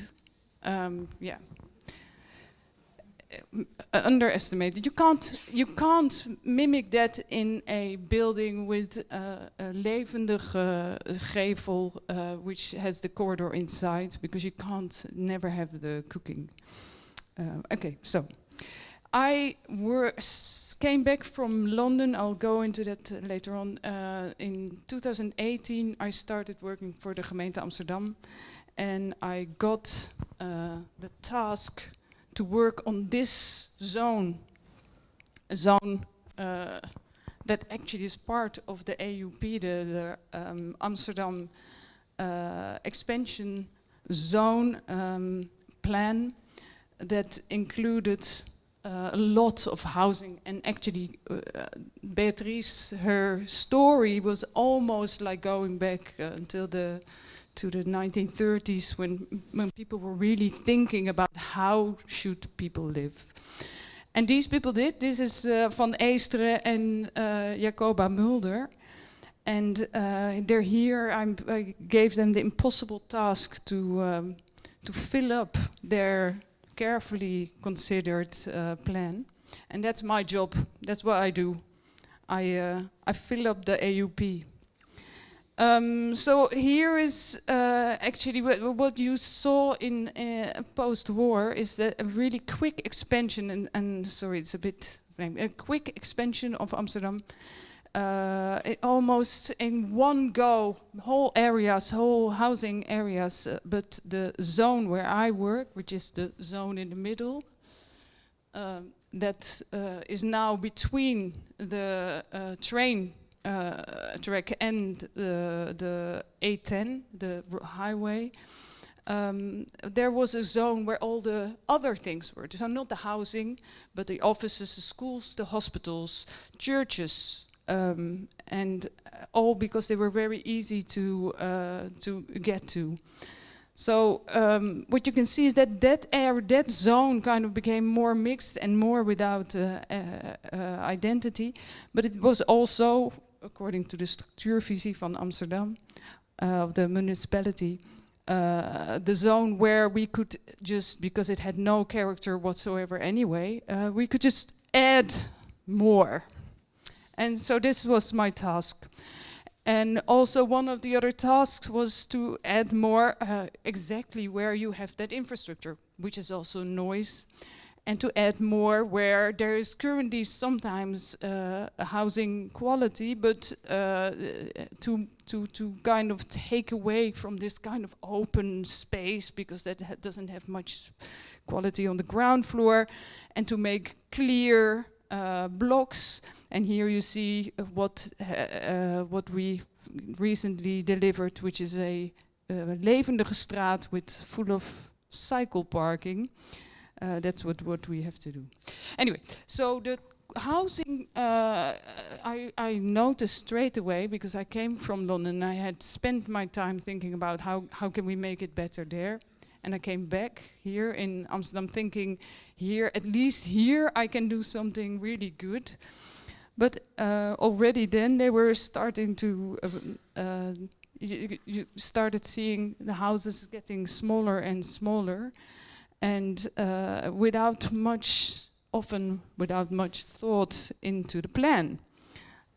One example of good architects, big, with a house which is in, what is it called, the crazy sluice house, where you enter on the side. It's not very clear, but try and figure out where you put your bed. So here's the kitchen, there is a storage room, here's the toilet. So you come in, where would you put the bed? I couldn't figure it out, so I have to go and visit. But if you look at any of these plans, you have thoughts about how can you actually live in there.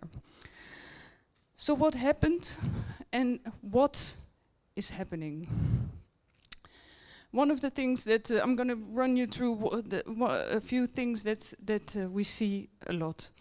And this is a plan of a nice building by Maaskant, left to the left, which is actually transformed to housing. And this is something that happens a lot. And we're happy because it means more houses. The houses are not even small, they're very deep, and they only have one window. So even though they are big, it's difficult to live in this big house with more than one person almost.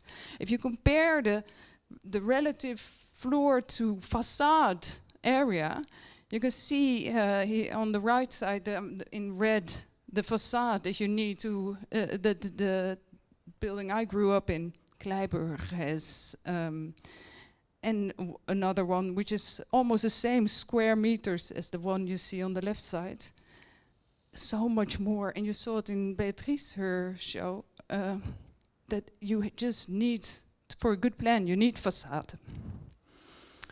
You even have, and I showed you just before, the Bjarke's plan, and here there's a plan. Good architect, I'm not gonna say who, but came up with a real clever way, because in external deck access doesn't count as a BVO, so you don't have to pay Rex for it. So you can make a little bit more if you do that. So he figured the deck access is here on the outside, but if you zoom in, this guy, and it's funnily the guy, I'm almost thinking this is the person who has actually designed these things. He put himself in all the renderings, but he cut himself in half because he probably realized this is I'm only half a human in this house. So actually it was all right, because in the end this is the house. You come in, you have a kitchen, and at the end your toilet and bathroom. But again, where do you put your bed? There's only one place to put your bed, and that's where where you socialize with your neighbors in front.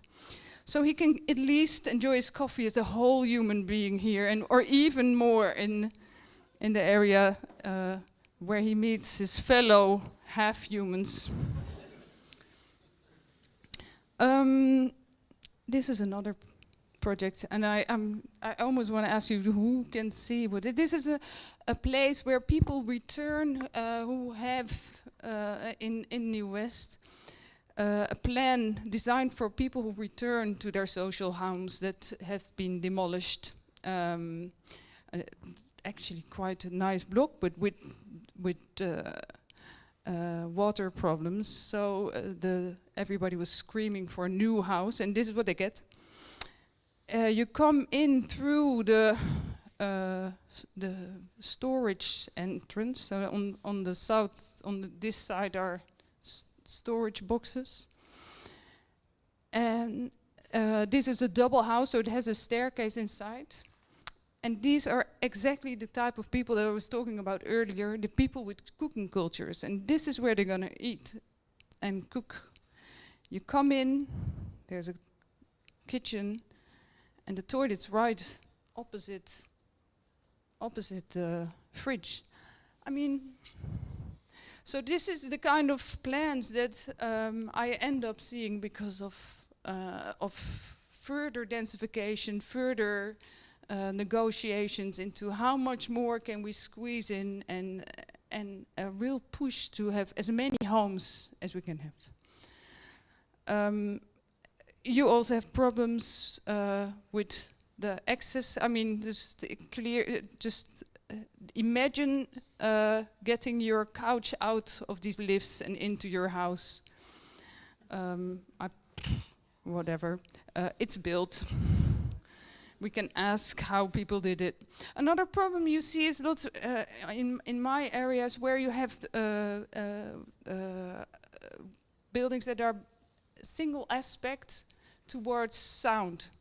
And often these are small apartments, so they don't have any storage. And they have a double zone to buffer from the sound so that they can still open their windows. And that zone here, you can see, is quickly filled up with stuff because they don't have storage.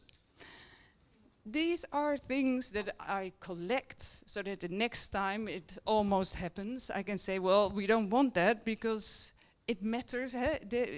It's a good urban design is that you don't see all that stuff in your on the facade. So now it's the facade. Urban designers in the Netherlands, they don't go about the plan. What's plan is inside is not the urban designer's task. So what happened? I mean, this is a picture that was in 1901 we had the Woningwet, where actually we thought the Dutch made the Woningwet to improve these kind of conditions, to not have sleeping and cooking and washing in the same, all in the same space. So how is it okay that we are doing that again? Now, do I still have time?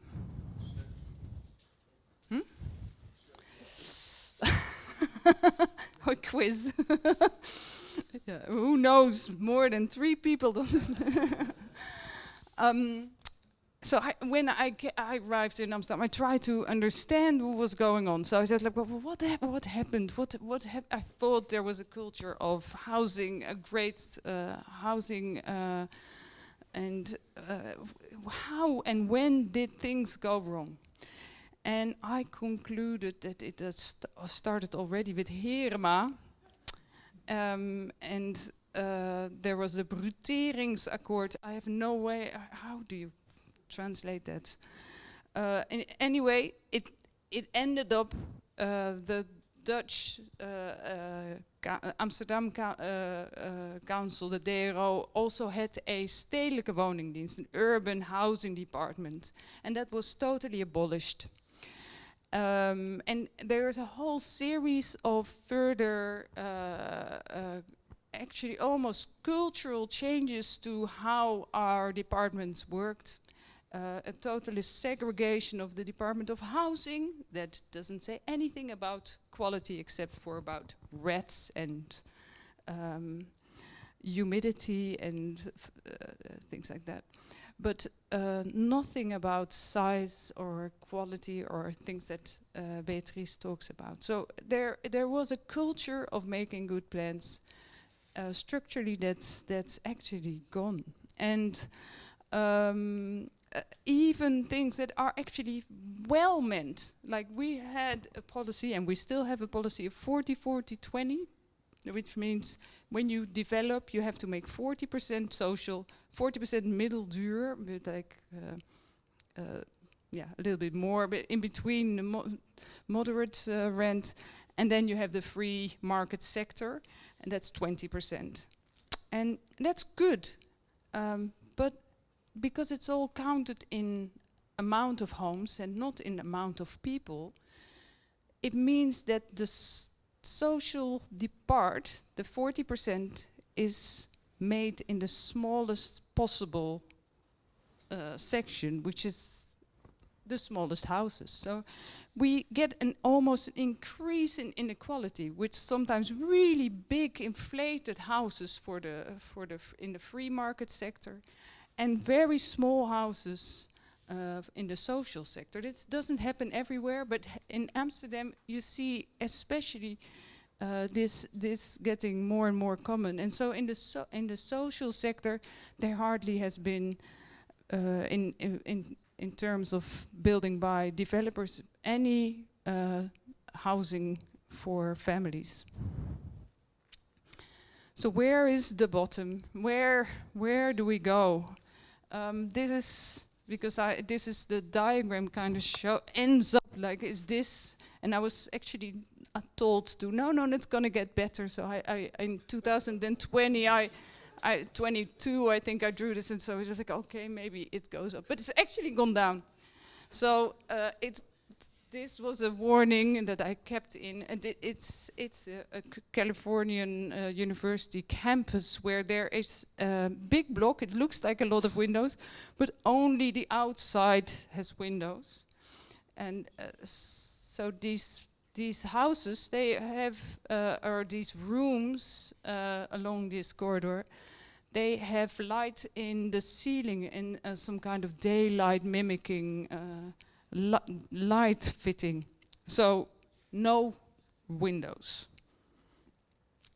But we're not far off. I asked our building inspector, what is the smallest house we can make in Amsterdam? And even and that's on the right, a one bed is called a 2-room in the Netherlands. I always have to think 2-room house is actually 18 square meters, just as small as a studio flat. This is allowed because the smallest bedroom in the Netherlands, and it doesn't say if it's for 1 or 2 people, is 1.8 meters wide. Okay, so another thing that's really changed the culture is that we often make bigger blocks, and we focus on the facade and on how the building sits in the street. And then we have to quickly, before we share it all out amongst architects and divide it up, we have to think of how much can we fit in these envelopes and how many houses can we make. So we divide these massive volumes into by 60 square meters, and then we get the amount of apartments. And then you get not houses that have been designed to make good apartments, but you have kind of big blocks that you have to then try and figure out how to fill. And which is a real different way of designing. I don't know if you work with SketchUp, but SketchUp is really used to kind of grow blocks and make smaller and to see how many square meters you can make, and can we do a bit more, and if we make it wider we can actually make more houses. Well, at a certain point you can't, but you already sometimes we create difficult tasks for architects to solve. And now a more positive story, which is about London, where I worked for the Architecture Urbanism Unit, and in 2011 or 2008 we had the smallest homes of Europe, and that wasn't always like that, because London has as many of you know, I'm sure, the most amazing social housing. They had incredible culture of good social housing for a really short time, but they managed to build a lot of good things with good commissions to very good architects, also with housing standards that made a lot of sense and were really thought through. And in 2011 I was lucky to be part of a very small team. That's okay. Small team. First Architecture Urbanism, then Design for London, to work on on London, entire London. So if you compare that team on the scale of London to the amount of people at the moment working in the urban design department in the Netherlands, in Amsterdam, sorry, I think Rotterdam is half what we have, maybe. It tells you something, but actually it made it possible to make this kind of legislation because we couldn't steer all these different developments, so we had to do it in a different way. So we got the chance, and we got Boris Johnson to write an incredible introduction. You can all read it if you want to, on housing policy, which included floor-to-ceiling height 2.6. Then it became 2.5 in the negotiation. But every house to have a good balcony, to sit, put your table and chairs on out to, so you can sit and eat and invite your friends over. And it had lots more. It had kind of spatial standards, and it had an evidence-based grid, this one, to show that we're not just making things up. And it had an incredible effect. It actually, if you go visit London today, you see balconies that you can sit on. It's the London Housing Design Guide. And the London Housing Design Guide is actually turned into national standards. And the national standards are really generous if you compare it to what we have in Holland at the moment. And it also counts not for every person. So houses are defined as 1 bedroom, 2 people, and 2 bedroom, 3 people. And when we think about houses in Holland, we have all a different thought about it. But there, we don't actually know, I think, that most houses at the moment are for 1 person only. So this densification, if we talk about 10,000 homes in 1 year, it might be just for 10,000 people. And the whole idea that we just need more of the really smallest homes, it has an effect on the amount of children in the city. And you see that the people who are leaving the Amsterdam are the families, because there's not enough social family homes. But sometimes it goes okay. This is a project by Winhof Architects, who, despite a really difficult task, managed to get really good plan.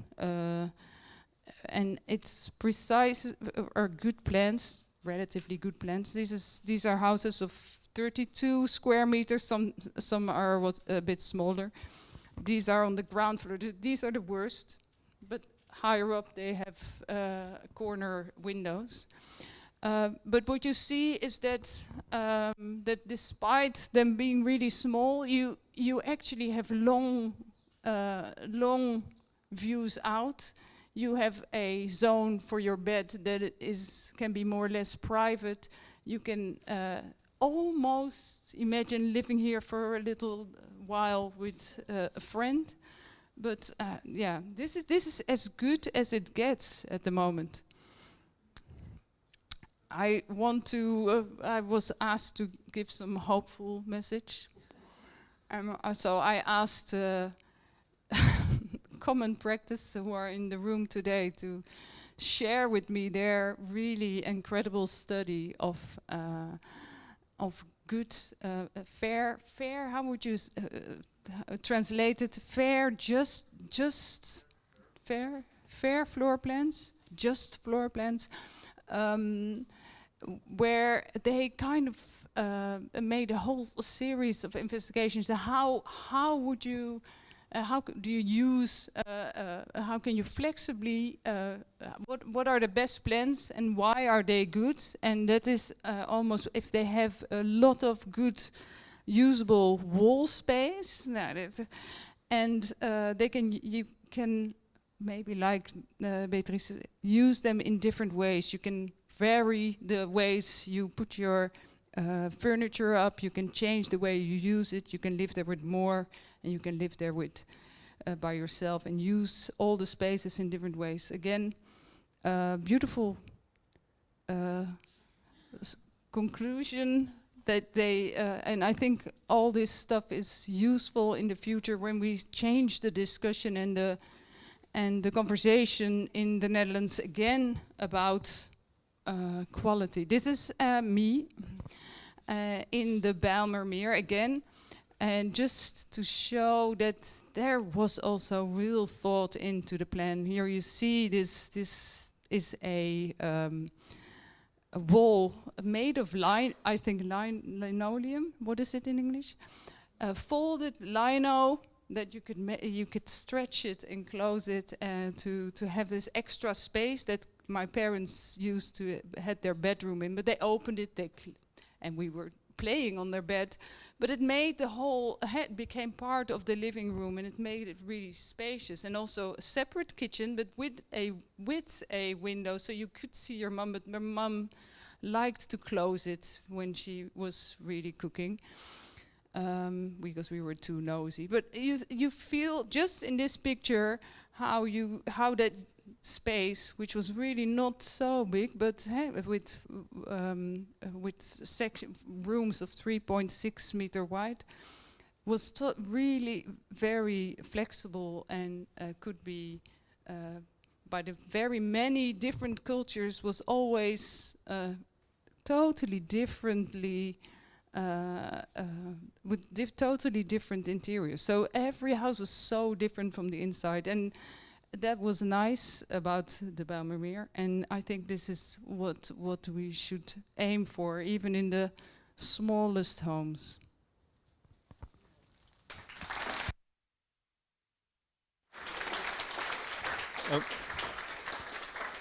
Thank you so much. We'll come back to you also later. We're running a little bit behind schedule, but I hope you don't mind. We have one more speaker before we open up the conversation again. That's Floris. Floris is an architect and co-founder of Monadnock, a Rotterdam-based practice that works in architecture, urbanism, interior, and a lot of other things. And he will mainly talk about, or he will talk about also social housing plans, but starting from his recent social housing project Volante in Hilversum for Dudok Wonen. I'm super happy that you're here, so give the floor to you.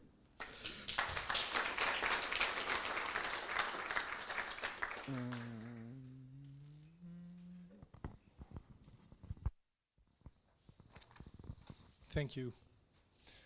So I'm going to talk about Dutch housing. And thank you for the invitation of speaking today. I will tell about three things. So one thing is the social housing project Volante in Hilversum, and then I will talk a bit about the lessons we could learn from this project, and then I'm going to show you some examples from abroad which might help in the thinking about housing. Perhaps that's hope. So first, 108 social housing units. We worked on this project for approximately 6 years, and that had to do with a difficult plot. So this is the scheme, the housing scheme. It's realized now. It is a very long and slender building, a building with lipstick, and here you can see where the building is located. This used to be an elderly housing complex, and it's part of a densification operation to replace this with 5 new buildings. It's a group of architects. The urban plan is by Moog Architects, and the architects involved are ZEC, by Bali, EGM, and IMBO, and we were the last ones to realize the middle building. And the middle building is standing on a parking deck. So the parking structure is quite determining. And the other thing is that the last one coming needs to solve all the problems. We could not really make a more fat building because then you would have a sort of Venetian situation where you would shake hands with your neighbors. That means that the boundaries were quite tight. The building was not having a very, let's say, optimistic form factor, meaning too long, too slender, too high. But it was actually the only way to get the 108 units realized. There's a whole evolution that I will spare you tonight. It started with a shorter building, then it was divided in 2 buildings, and then finally this machine came out. I call it a machine because it's a very rational structure, and we actually design from the outside inwards, and the other way around, of course. It's an urban building. It wants to be part of the city. It's not only a long building, but it's also a tall building.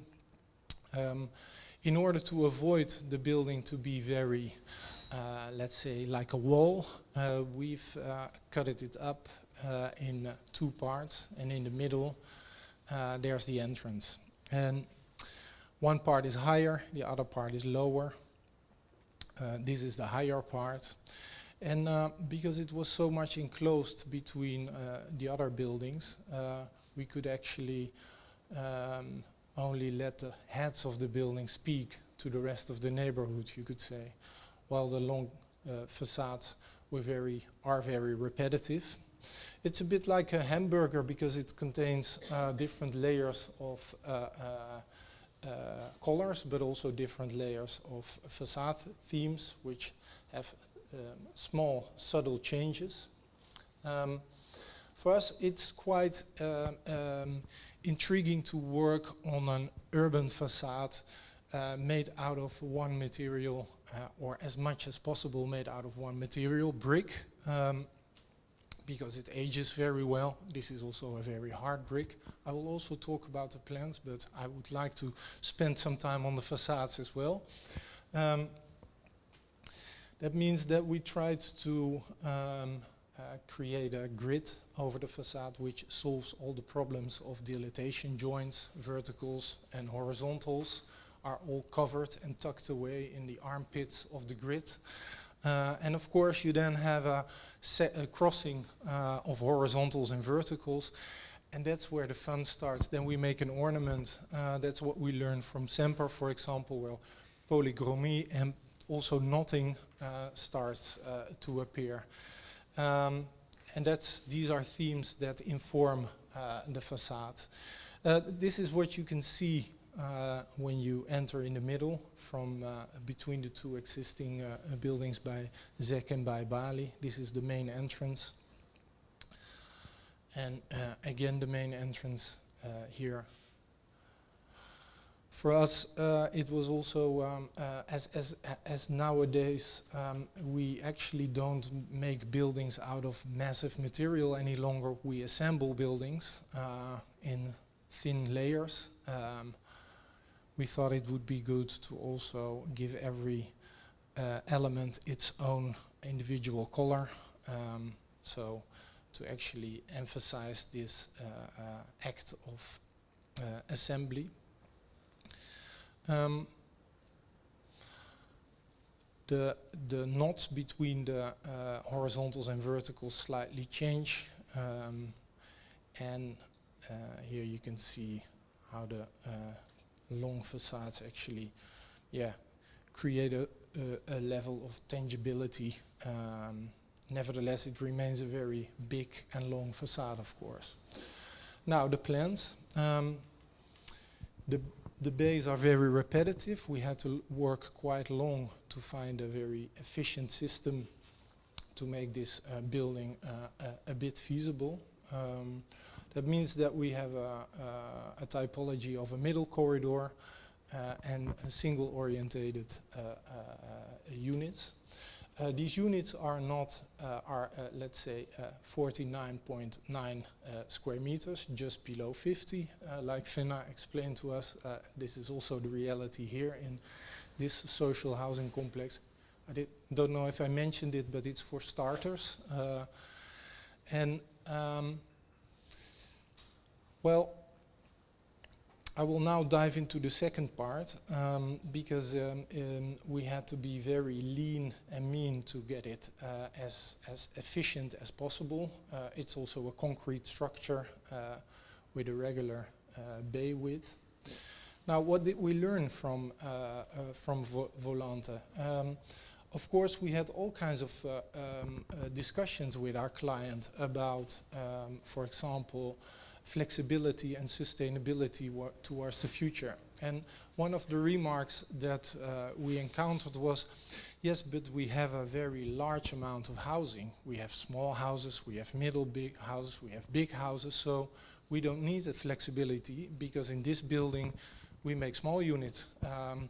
So still I have a really hard time, let's say, accepting such approach. So I think in every building you should actually include a level of flexibility, which we actually did not manage here in this building.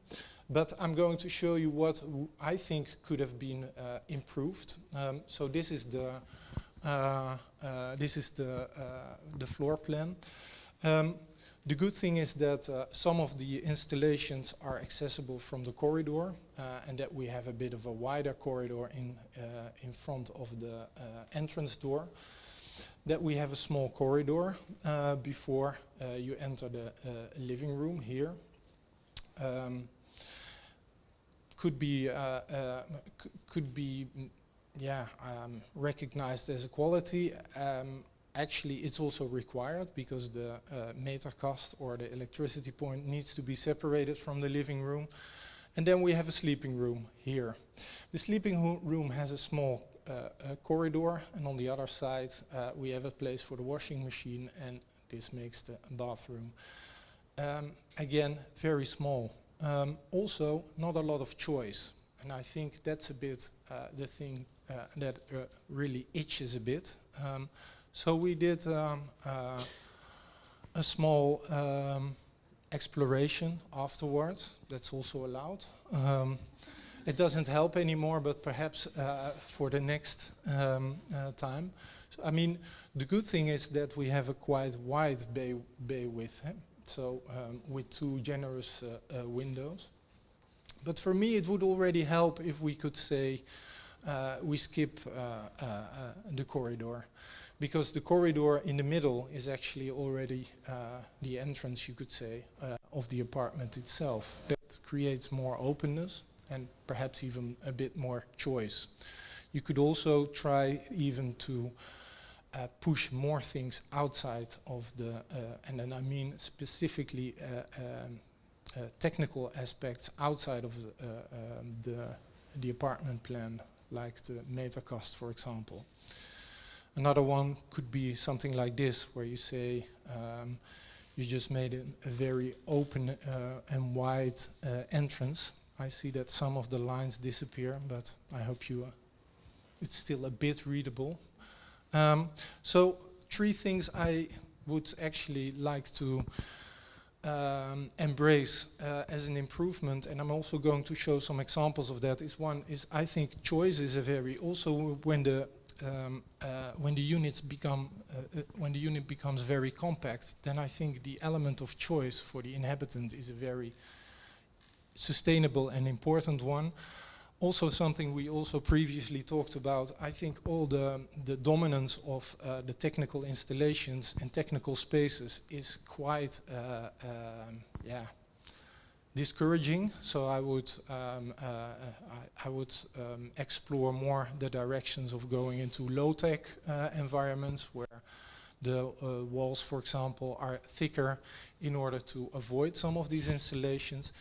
And I think collectivity. So why do we all need our own washing machine? And you could even also say, why do we all need our own kitchen? I could even imagine that we gather some of these things and perhaps even more. I understand that not everybody wants to do this, but the invitation could be there, or partially. I have examples. So one which is not realized is a competition entry by Schneider Türcher. And I think they made almost a plan which is quite similar in its rationality. And it's very repetitive, but the only difference is that they managed to make openings here in these walls, and that helps a lot because all of a sudden it opens up the possibility to make different configurations of housing types. And we end up in discussions with our clients, especially when you use concrete tunnel systems, that you need to pay for every opening. But if you go into kalksandstein or wood, other materials, these things allow more flexibility, I think. So I think this is a quite lean and also beautiful example of how you could make it rational and simultaneously include and embrace flexibility. Another one that I find interesting is by Mayo Architects is something I mentioned before already, the kitchenless city, where they actually refer to situations in the pre-modern city where there were not only very rich apartments with, let's say, one central kitchen, but also for social housing there were examples of, let's say, one kitchen per floor, which was a collective kitchen. I can imagine that some of these models could be working again. Perhaps it allows you to make a bit bigger apartments, for example. And this is the so-called EasyJet housing scheme by De Gelo in Zurich. What is so beautiful about this one is that it's so simple and I would say bold in its simplicity, because it has actually no installations or virtually no installations. The only thing that is placed here is the kitchen, which is a unit here, and the rest is up to the inhabitants. Which is a sort of skeleton which is offered to its inhabitants, and then the rest is up to them. I think that is also a sort of challenge you can do to your inhabitants, to give the floor to them and not script everything, how living should take place. Lutjes Patnamaban have made a sufficiency pilot housing, as they call it themselves, which is a very weird building because it starts fat and ends up very slender. That means that it has big maisonettes and small maisonettes on top. And here also this sort of lack of scripting and only the proportions of the house itself make a sort of, or proportions of the space itself actually make the distinction between what kind of families could inhabit such a place. It's probably most logical if the single people live in the S or M apartments and the families in the XL apartments. And they are very similar. And here you can see, again, there's a certain, I would say, attractive directness. Also, no entrance portal, for example, in order to immediately have a sort of open space which the inhabitants then can, define themselves. I mean, you could also place walls in there if you like, but it's not defined by the architect necessarily. I think this was the last one. Yes. Thank you. Thank you so much. Maybe Beatriz and Fenna, could you come sit here?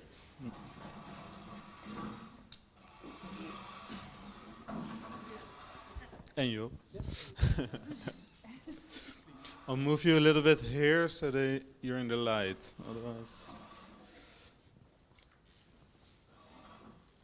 Thanks a lot, all of you, for the wonderful presentations. I learned a lot.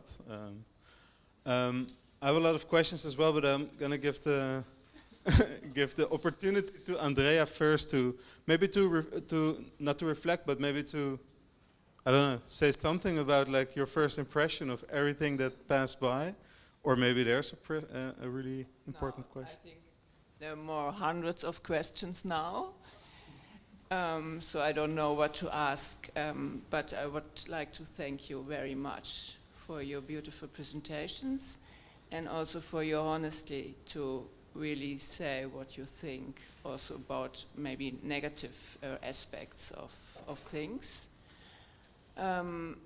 Maybe it's just a comment. In the beginning I said, oh no, there are no Gauchioans in Rotterdam or in Holland.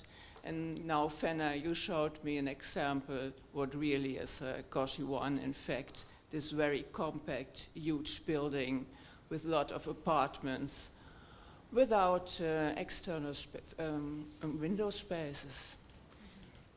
That was the California building, right? It was in California. Oh, sorry, but okay, that not yet. We have a bit of bounce land still. Okay, we'll come back to you maybe later. Are there any questions in the audience? We just went to you already, so I'm gonna go here first and then to Sanna. Yeah, you did have a good question. Yeah, I was thinking, Floris said, I'm going to give some examples, some inspiration. Maybe that might give hope. The funny thing is it had the opposite effect. Also, the presentation by Beatriz made me really, really, really angry and sick to my stomach. Because of the, just the fact that, it's all possible. It's all, we can do this. We can make these great houses. We can, I mean, it's not for lack of knowledge. It's not for lack of creativity. It's not for lack of architectural inventiveness. I mean, what is extremely clear is that it is a political choice that we have made to make extremely bad housing, and for some people to earn an enormous amount of wealth with it, and for people to live in shit conditions. This is a political choice, and it's, so it reminded me a little bit of the, there's this Dutch expression, the burgemeester in oorlogstijd. It means the mayor in times of war, in times of occupation. So you had Dutch mayors, and they had to somehow deal with the occupation, and so they tried to make the best of it, etc. And after the war, it was an extremely how do you say, controversial, because how far can you go with the system that you're collaborating, and how far are you kind of mitigating for a little bit? Aren't we as architects, or people like in Fenna's position, people like in your position, people like myself, and we have been in for example, in welstands, in planning commissions, etc. Aren't we all kind of mayors in under occupation? Shouldn't we just go and strike? Shouldn't we just demolish? Just no more. So, anyone wants to respond? I think about this every day. But yeah, somehow I still have the idea that if I moan hard enough, and I've already accepted to take the position of being extremely annoying and nobody liking me. So that's fine with me. So, yeah, it's this is really hard. Yeah, but yeah, I haven't still got a bit of hope, and especially after seeing this, so. What I really want to understand better, because I have conversations with developers who actually, you know, you can say what you want, but they also want to do good things because good things sell. So or maybe they actually like to do good things because that, you know, they're proud of doing something good. And this is what I think is keeping me up. And I would like, you know, I had recently a conversation with somebody in a famous developer, and I said, why do you want to make these type of apartments? And they said, well, the pension funds in the Netherlands, they don't want anything bigger than 50, because then you have to make a berging, then you have to make a balcony, and then, you know, it becomes unaffordable. And by the way, we can't ask for more rent on these houses because there's the housing cap and the social housing cap, and you get points for VOS, the WOZ-waarde, the value of the ground. And in Amsterdam, that's so high that very soon, even in a very small apartment, already the top amount of rent is asked for a small apartment. So building something bigger is being a thief of your own purse. So it's really this kind of structures that do need changing. And I agree with you. We have to design the politics and the financial systems to really be able to do what Beatriz has done. I want to know, Beatriz, how did you manage to make these 14-meter wide homes? Because all I hear every day is you have to make a floor area of 700 square meters at least if you want to go up. Otherwise, you can't realize, make financially viable a scheme. So how you had the same discussion with your developer, and you managed to win that. What did you make? An extremely cheap facade? What did you do? Well, you have to be very insistent. You have to have a developer that is not in the position of power all the time, because then you can say, but let me show you, it can work. If you are not in the position of power, as we were, the developer would say, no, check, I don't pay you for that, you do my plan, I did it 100 times, it sells, and that's it. So we got the chance to talk to a developer that had to listen, otherwise they don't win.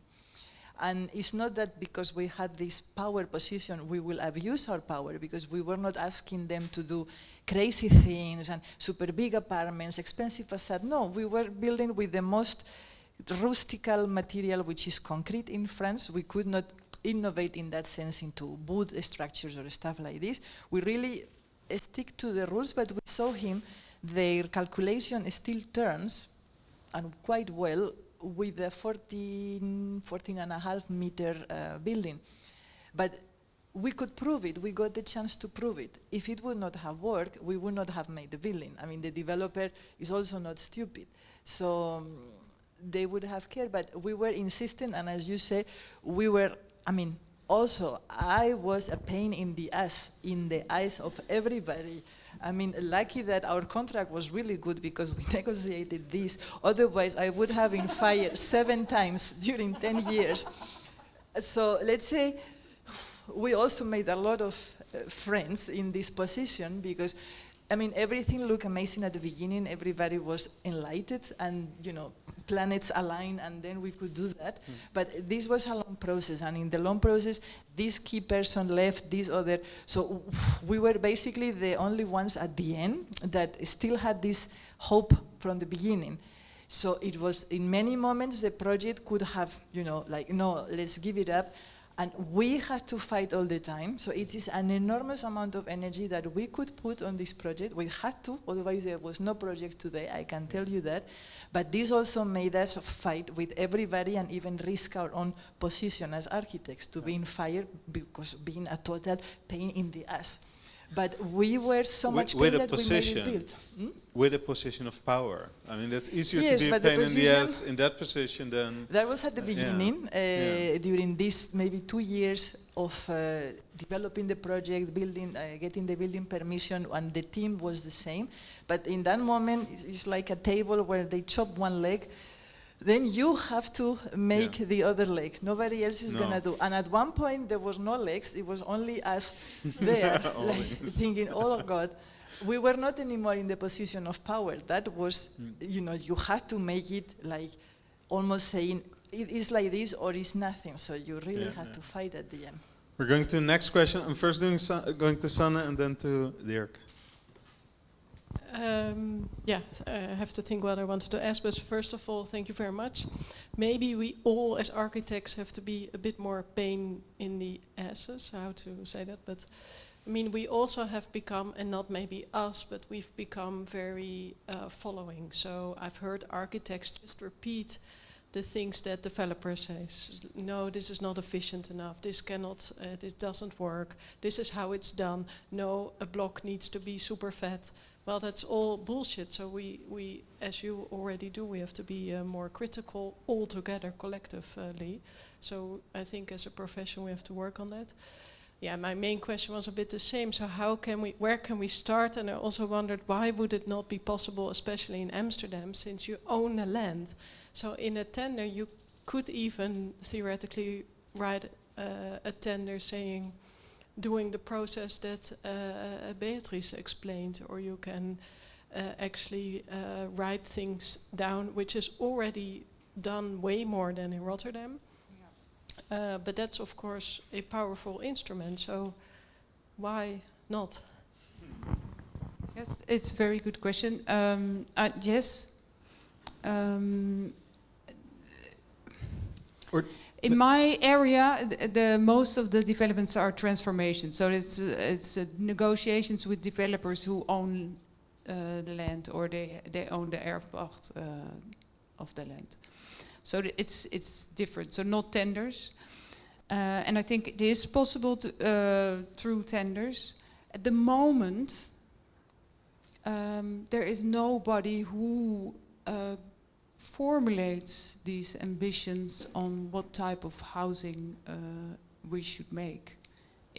We have a big organization in Amsterdam, but we don't. We don't have any kind of idea of how to formulate the ambitions that I think Beatriz should become supervisor. Maybe a city architect? Something like that. We need and I mean, I can come up with a lot of things, and I do in negotiations. But I think it should be possible. What we hear a lot is that there are too many rules. We have too many rules. So we've got a lot of rules on duurzaamheid, and I think they're national rules. We have high regs, and we have also there is an expressed need to earn money through the development of land. So that's the regs, the ground exploitation. And because the gemeente is now officially poor, everything you want to do has to be balanced by the amount you earn through a development. So you want to make park better, and you have to make sure that you increase the amount of square meters that you get the developer to build, so you can afford to do that. So and in fact, a lot of the developments that we do now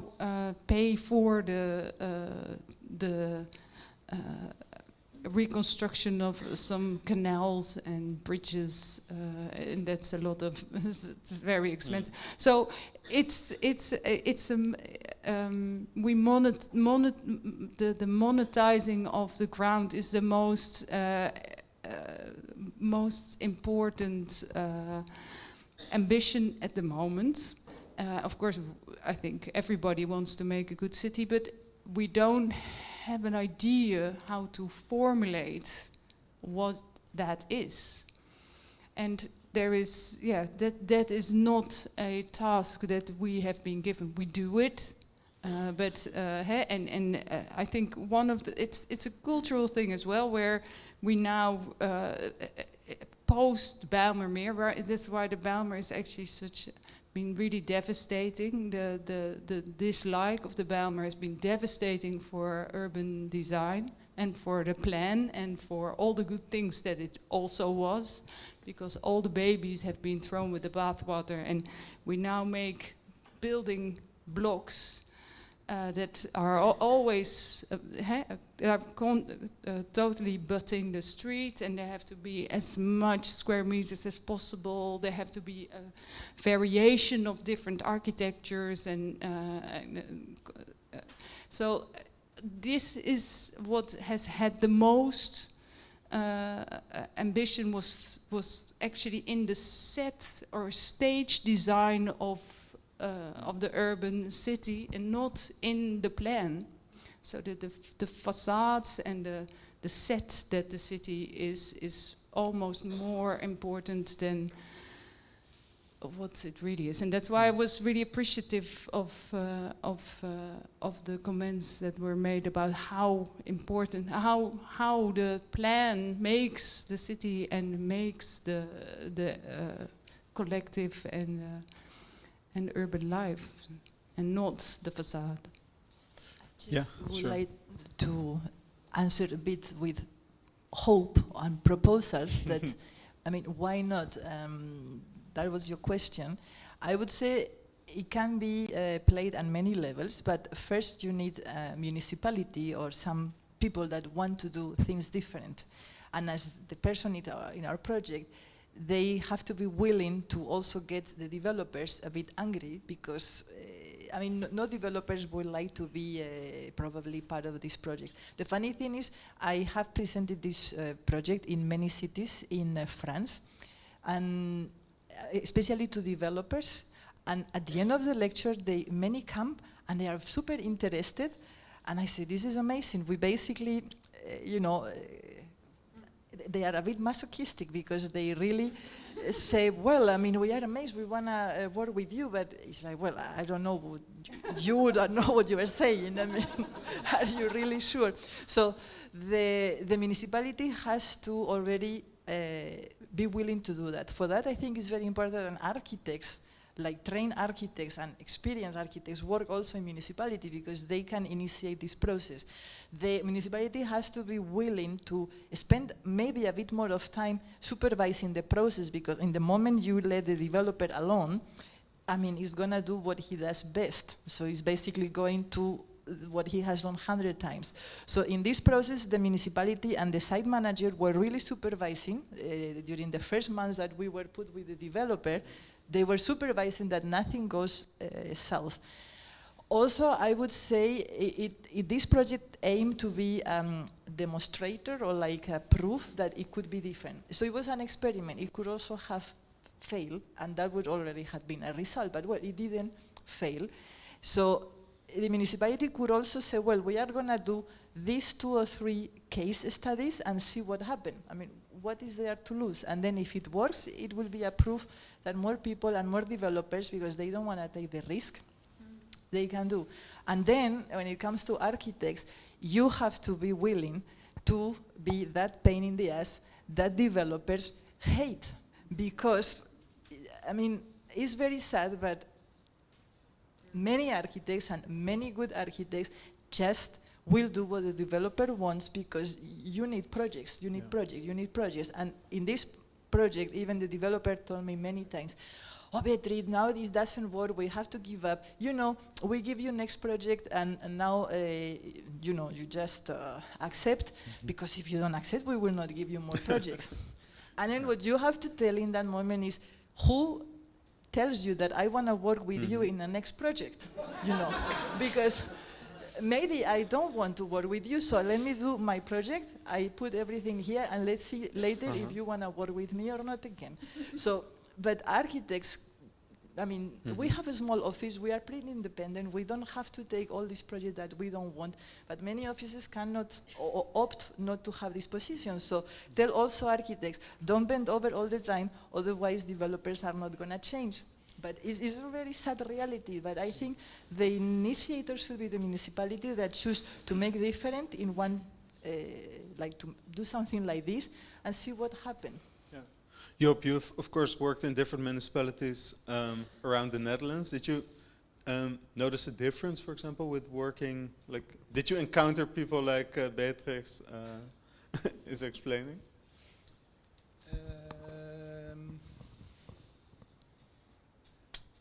You mean like a site manager, huh? That's well, the, yeah, that's like someone yeah. that really tries to do something differently and manages to do so, because it's of course not the person but the system also in which you operate. Yeah, I think you said, Fenna, supervisors seem to be also in Amsterdam helpful. Of course, not always, but the idea of a supervisor that actually is able to bypass a couple of things and really can be a character that gives direction to a certain area is, I think, something that could be even further encouraged and further empowered even for... also and to, I don't, to give a different position to the architect in the whole... Yeah, I think a good supervisor is able to mediate between the belangen, interests of the developer, interests of the society, or let's say public, and of the architecture and urbanism, all at once. I think that is the role of such a key figure, and I think the bigger the city, the more difficult it is to think of a stadsbouwmeester. There are places in the Netherlands where this seems to work quite well, smaller cities, but a city like Amsterdam and Rotterdam is more difficult. So a supervisor is a solution perhaps that needs to be stronger, and even now we've heard this beautiful story about the site manager, and I could imagine that this is also a good role. Thank you. There were two more questions. I'm going to do both of them, and then we're going to continue at the bar. Sorry, I'll do this one first. Yeah, so it's a bit of a two-layered question maybe, but so if we say that, okay, architects and architecture in general has enough knowledge, design knowledge and technical knowledge to come up with certain smart solutions for flexibility, for designing for the unknown inhabitant of the future. Then we talked about money, so how much does it cost to make that hole, or the possibility to make a hole between apartments, or with your project spends a little bit more on making it splittable. Now these thoughts get into these tender assignments, and then we say, oh, flexibility in the city of the future, and then comes the moment that nobody actually checks on the building submission plans, is it still there? And so that moment of, as an architect, it's really hard to take the responsibility to your client to say, because you're the advocate of your own project, but at some point you just have to give in.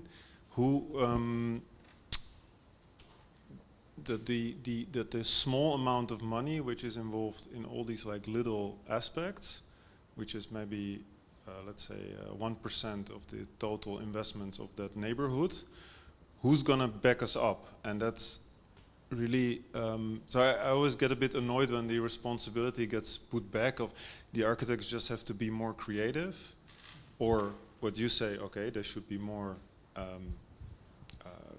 put their foot to the ground. But in the Netherlands, really, even the manager of your basically your client will not back you up, because he will listen to the developer. Oh, maybe we should cancel this flexibility. I don't see the direct gain for my organization right now. So the game, it's almost a gamification of the process, where you have somebody, if you say you need to build 100 units, they want to build 102, and then they won the game. So is there some way the municipality could put trade something, like you need to, as an architect, you need to help the client to win something, not to only cause extra cost, extra complexity. So it's more of a maybe open question, like who can help us? A cry for help. Is there an answer, or is it some maybe? Oh, sorry. About the first part of the question, because for this project, or for a project like this, the architect has to have, like, imperatively a full mission. Let's say you cannot stop, as here in the Netherlands, they want to get rid of the architect as soon as possible. Basically, when the building permission is done, hopefully you are already out. This is impossible in this project. Even we were until the end, and we were checking every technical plan to see if the pipe was there for the kitchen tomorrow, and even there we found mistakes. So it's necessary, like, you have to claim your full position until the end. But this is also something that is arranged in the way that architects work in Paris, or? No, also many architects also, because for the eyes of the developers, the architects design the facade. So in the moment the facade is done, basically they come one or twice in the construction site to say, it looks like what I did, and basically that's it.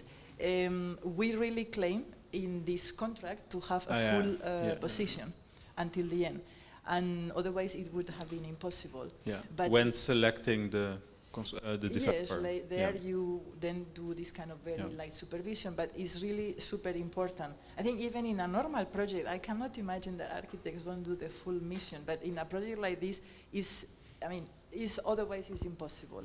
But also, in this project that we had everybody backing us up at the beginning, this didn't stay all the time, so at the end we were basically by ourselves.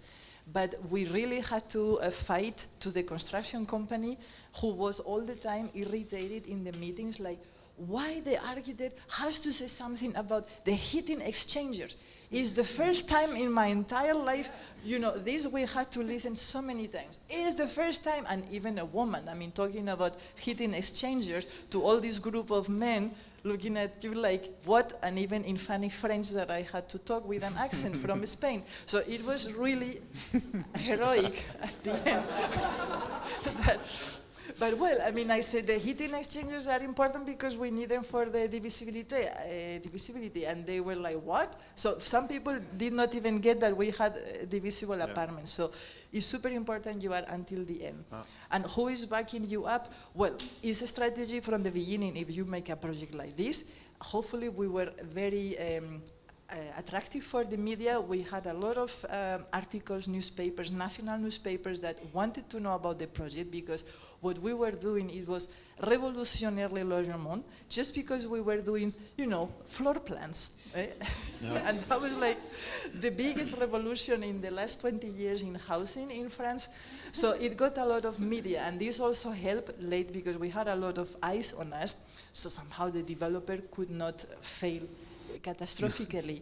And we also had a municipality that was backing up the project. It was super, I don't know if it's because they were communist or not, but they were really amazing with the project. So when things were turning a bit bad, I could always call the municipality and say, you have to check on the developer, he's doing again this and that. And then the developer will get a phone call, they will get very angry with me because, I tell like, but I didn't care anymore. I was not there to make friends, I was there to make this project. And at the end, everybody's happy because the project is built, so at the end I said, look, I had to make that phone call. It's So- also setting the example, hopefully, for next projects. Well, that was what Yeah. the municipality Yeah. wanted, so let's see Yeah. what it comes. But yeah, a Job, lot of you it- also wanted to say something. I think it's a good point to be involved in as long as possible. And the other point is, I think there are people checking the plans in the municipality, for example. But yeah, in your municipality, our plans get checked, yes. And I think there's also welstand that sometimes helps. Yeah. Well, I sometimes feel encouraged by welstand, yes. The small details which were presented, there's like no reward for anybody to keep checking it. I think the division of the beautiful division, even in the rolluiken and the shutters. So all this, like, there's no reward for it because nobody wants to pay for that time. There's welstand can only say something about the facade. So this, and yeah, we talked about it before, that actually there's no mandate. So not the, yeah, so the details which matter. I think we need to give some credit to your this master that flipped this whole process. Can we know his name and can we call him? I can give you the name. Today he Okay. doesn't work there anymore, but he works in a municipality. Let's in do this Paris. at the bar. We go to the last question and then we. Well, I have to say that he got fired because From the municipality. well, from this company. Yes. Okay. He was also a pain in the ass. During the process? Yes. So then I was left alone. Yes. Oh, wow, makes it more impressive. Yeah, thank you for 3 great presentations. I'm also a bit shocked and puzzled at the same time. And also thank you, Job, Floris, for your honesty of also showing the maybe less favorable parts of the project. But what I'm sort of wondering is how can you convince the client from sort of the practical thing of the plan you showed. I didn't see space to hang up my coat in the entrance, for example, or place my shoes. So even these, from a practical perspective, could be maybe an argument to change things, or even from a sort of larger societal or visionary perspective. It's like, how do we want to live as a society with all individuals boxed up in little containers without any common spaces? I mean, I'm trying to figure out, and maybe you could talk a little bit more about the conversations you had. I mean, I suppose you try to convince the client to do a little bit more, but on what level are people sensitive to persuade to make different choices? Or am I just an idealist? But this Also- how you speak to your clients and but also how you try and convince developers to do the good thing. It depends on the developer. It's really hard. I have had fights where I just said this is not a decent, onfatsoenlijk, and it didn't change anything. In a way, I think a lot of developers also do really enjoy, and sometimes also architects enjoy this game of getting right, of this puzzle that they got, and they managed to squeeze out as much as they could. It's a puzzle, and they managed to do it, and then they win. They win against me. So sometimes it's also counter to have that fight, because they kind of want to win that fight. So this is totally difficult, and it depends on who you're sitting next to. But maybe Job, you have a different. Yeah, well, it's you actually have 10 questions at once. So that's what I was thinking of. Yeah, there are a couple of sides to it. So indeed, we want to be a bit generous when we make a housing unit. Simultaneously, what I try to explain, as an architect, I do not necessarily want to tell you where to put your code. So perhaps it's I'd rather make a large entrance so you can define this yourself. The discussions you have with your clients are mostly about costs and about the technical aspects. So especially, and therefore I also push this forward in that I find it really annoying how much the technical, the engine of the house is actually defining the layout and even actually killing the conversation about typology. Because exactly, totally. So I can have beautiful ideals about a typology, but when the technical performance to be within Bang, MPG, and all these regulations, which are good in itself, but define the puzzle of the house in such a way that there's not much choice. I find that a bit difficult. So, of course, we talk about quality, and that is also in the collective interior spaces, and also about bringing light in the house or in the building, and also in the collective spaces. But I must also be honest that you are mentioning several times developers, but also housing corporations. There's not much knowledge about, in general, about how to build quality. The exception of Winhof is indeed quite beautiful, I think, that you showed. But it's quite an exception, I think. Yeah.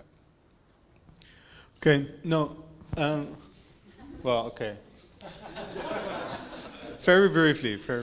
Just to say, because you say, how do you do a dialogue?